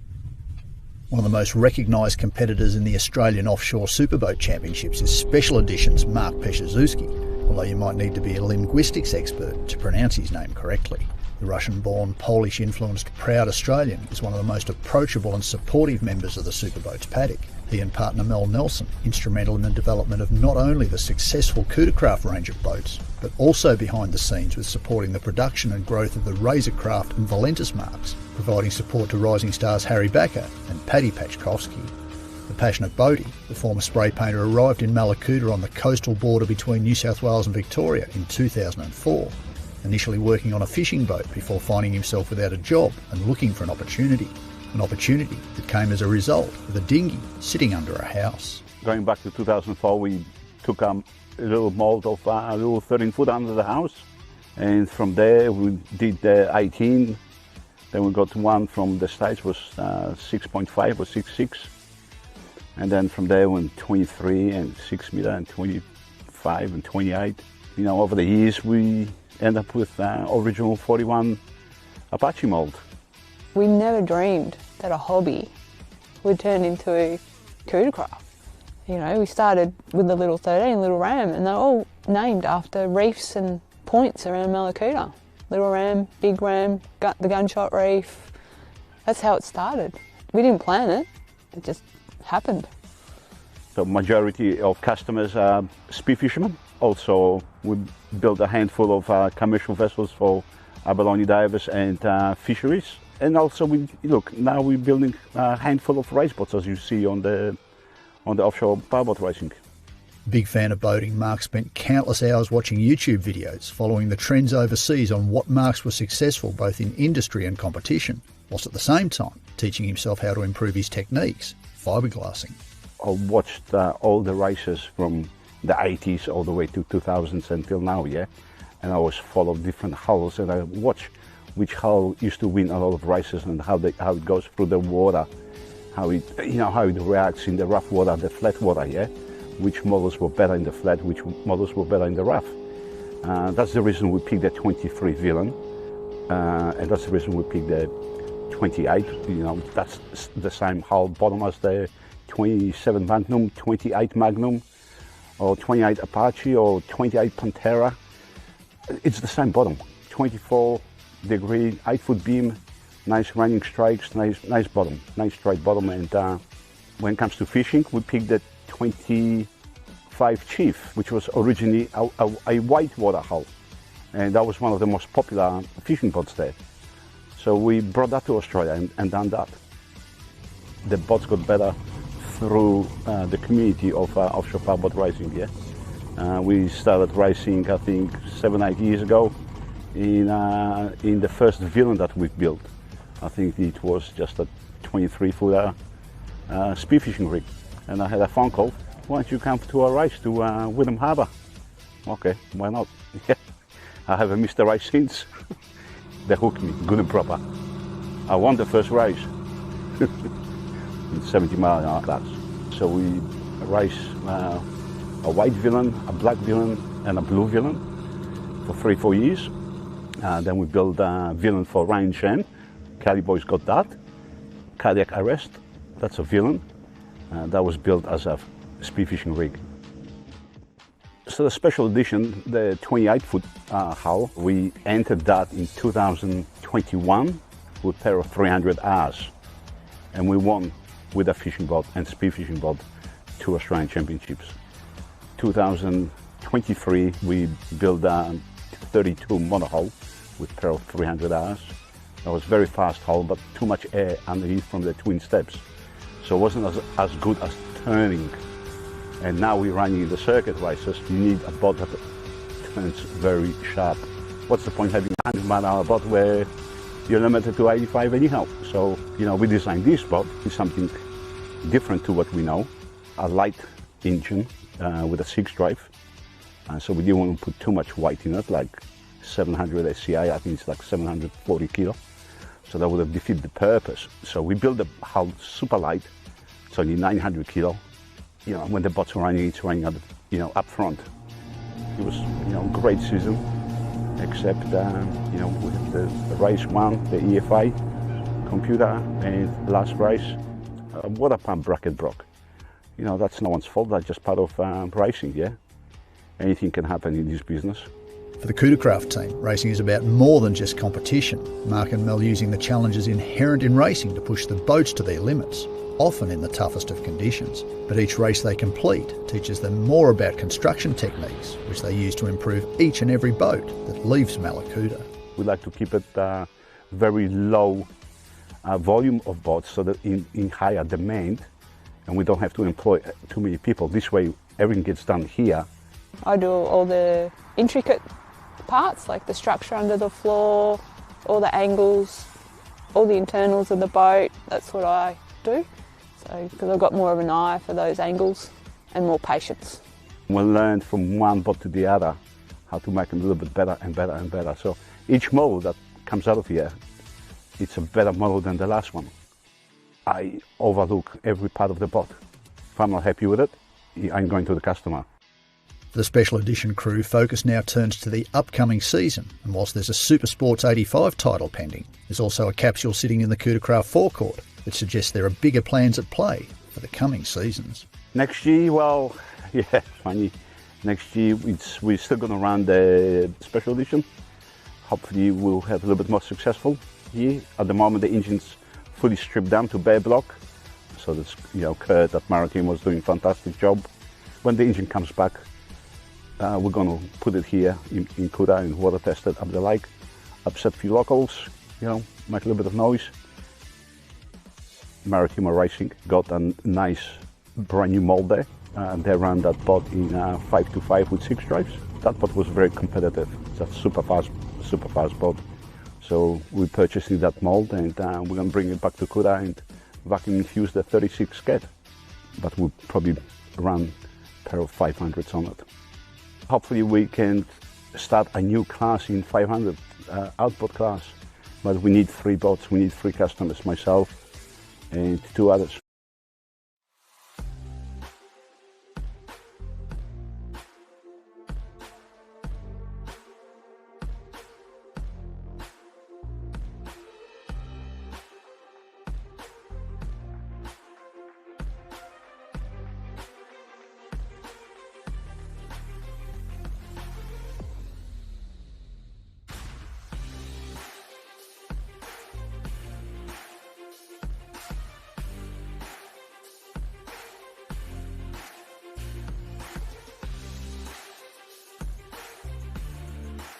Fishing and boating to me are pretty much my world. It's my passion, my hobby. You don't realise how easy things go wrong out there. Like the weather can change like that. Yeah, I heard the big clunk and the bang. And then the closer we looked, a little bit of damage. And then I thought, I'll just ring up Club Marine. Nothing was a problem. I got the correct support, the correct guidance. My boat was like new again.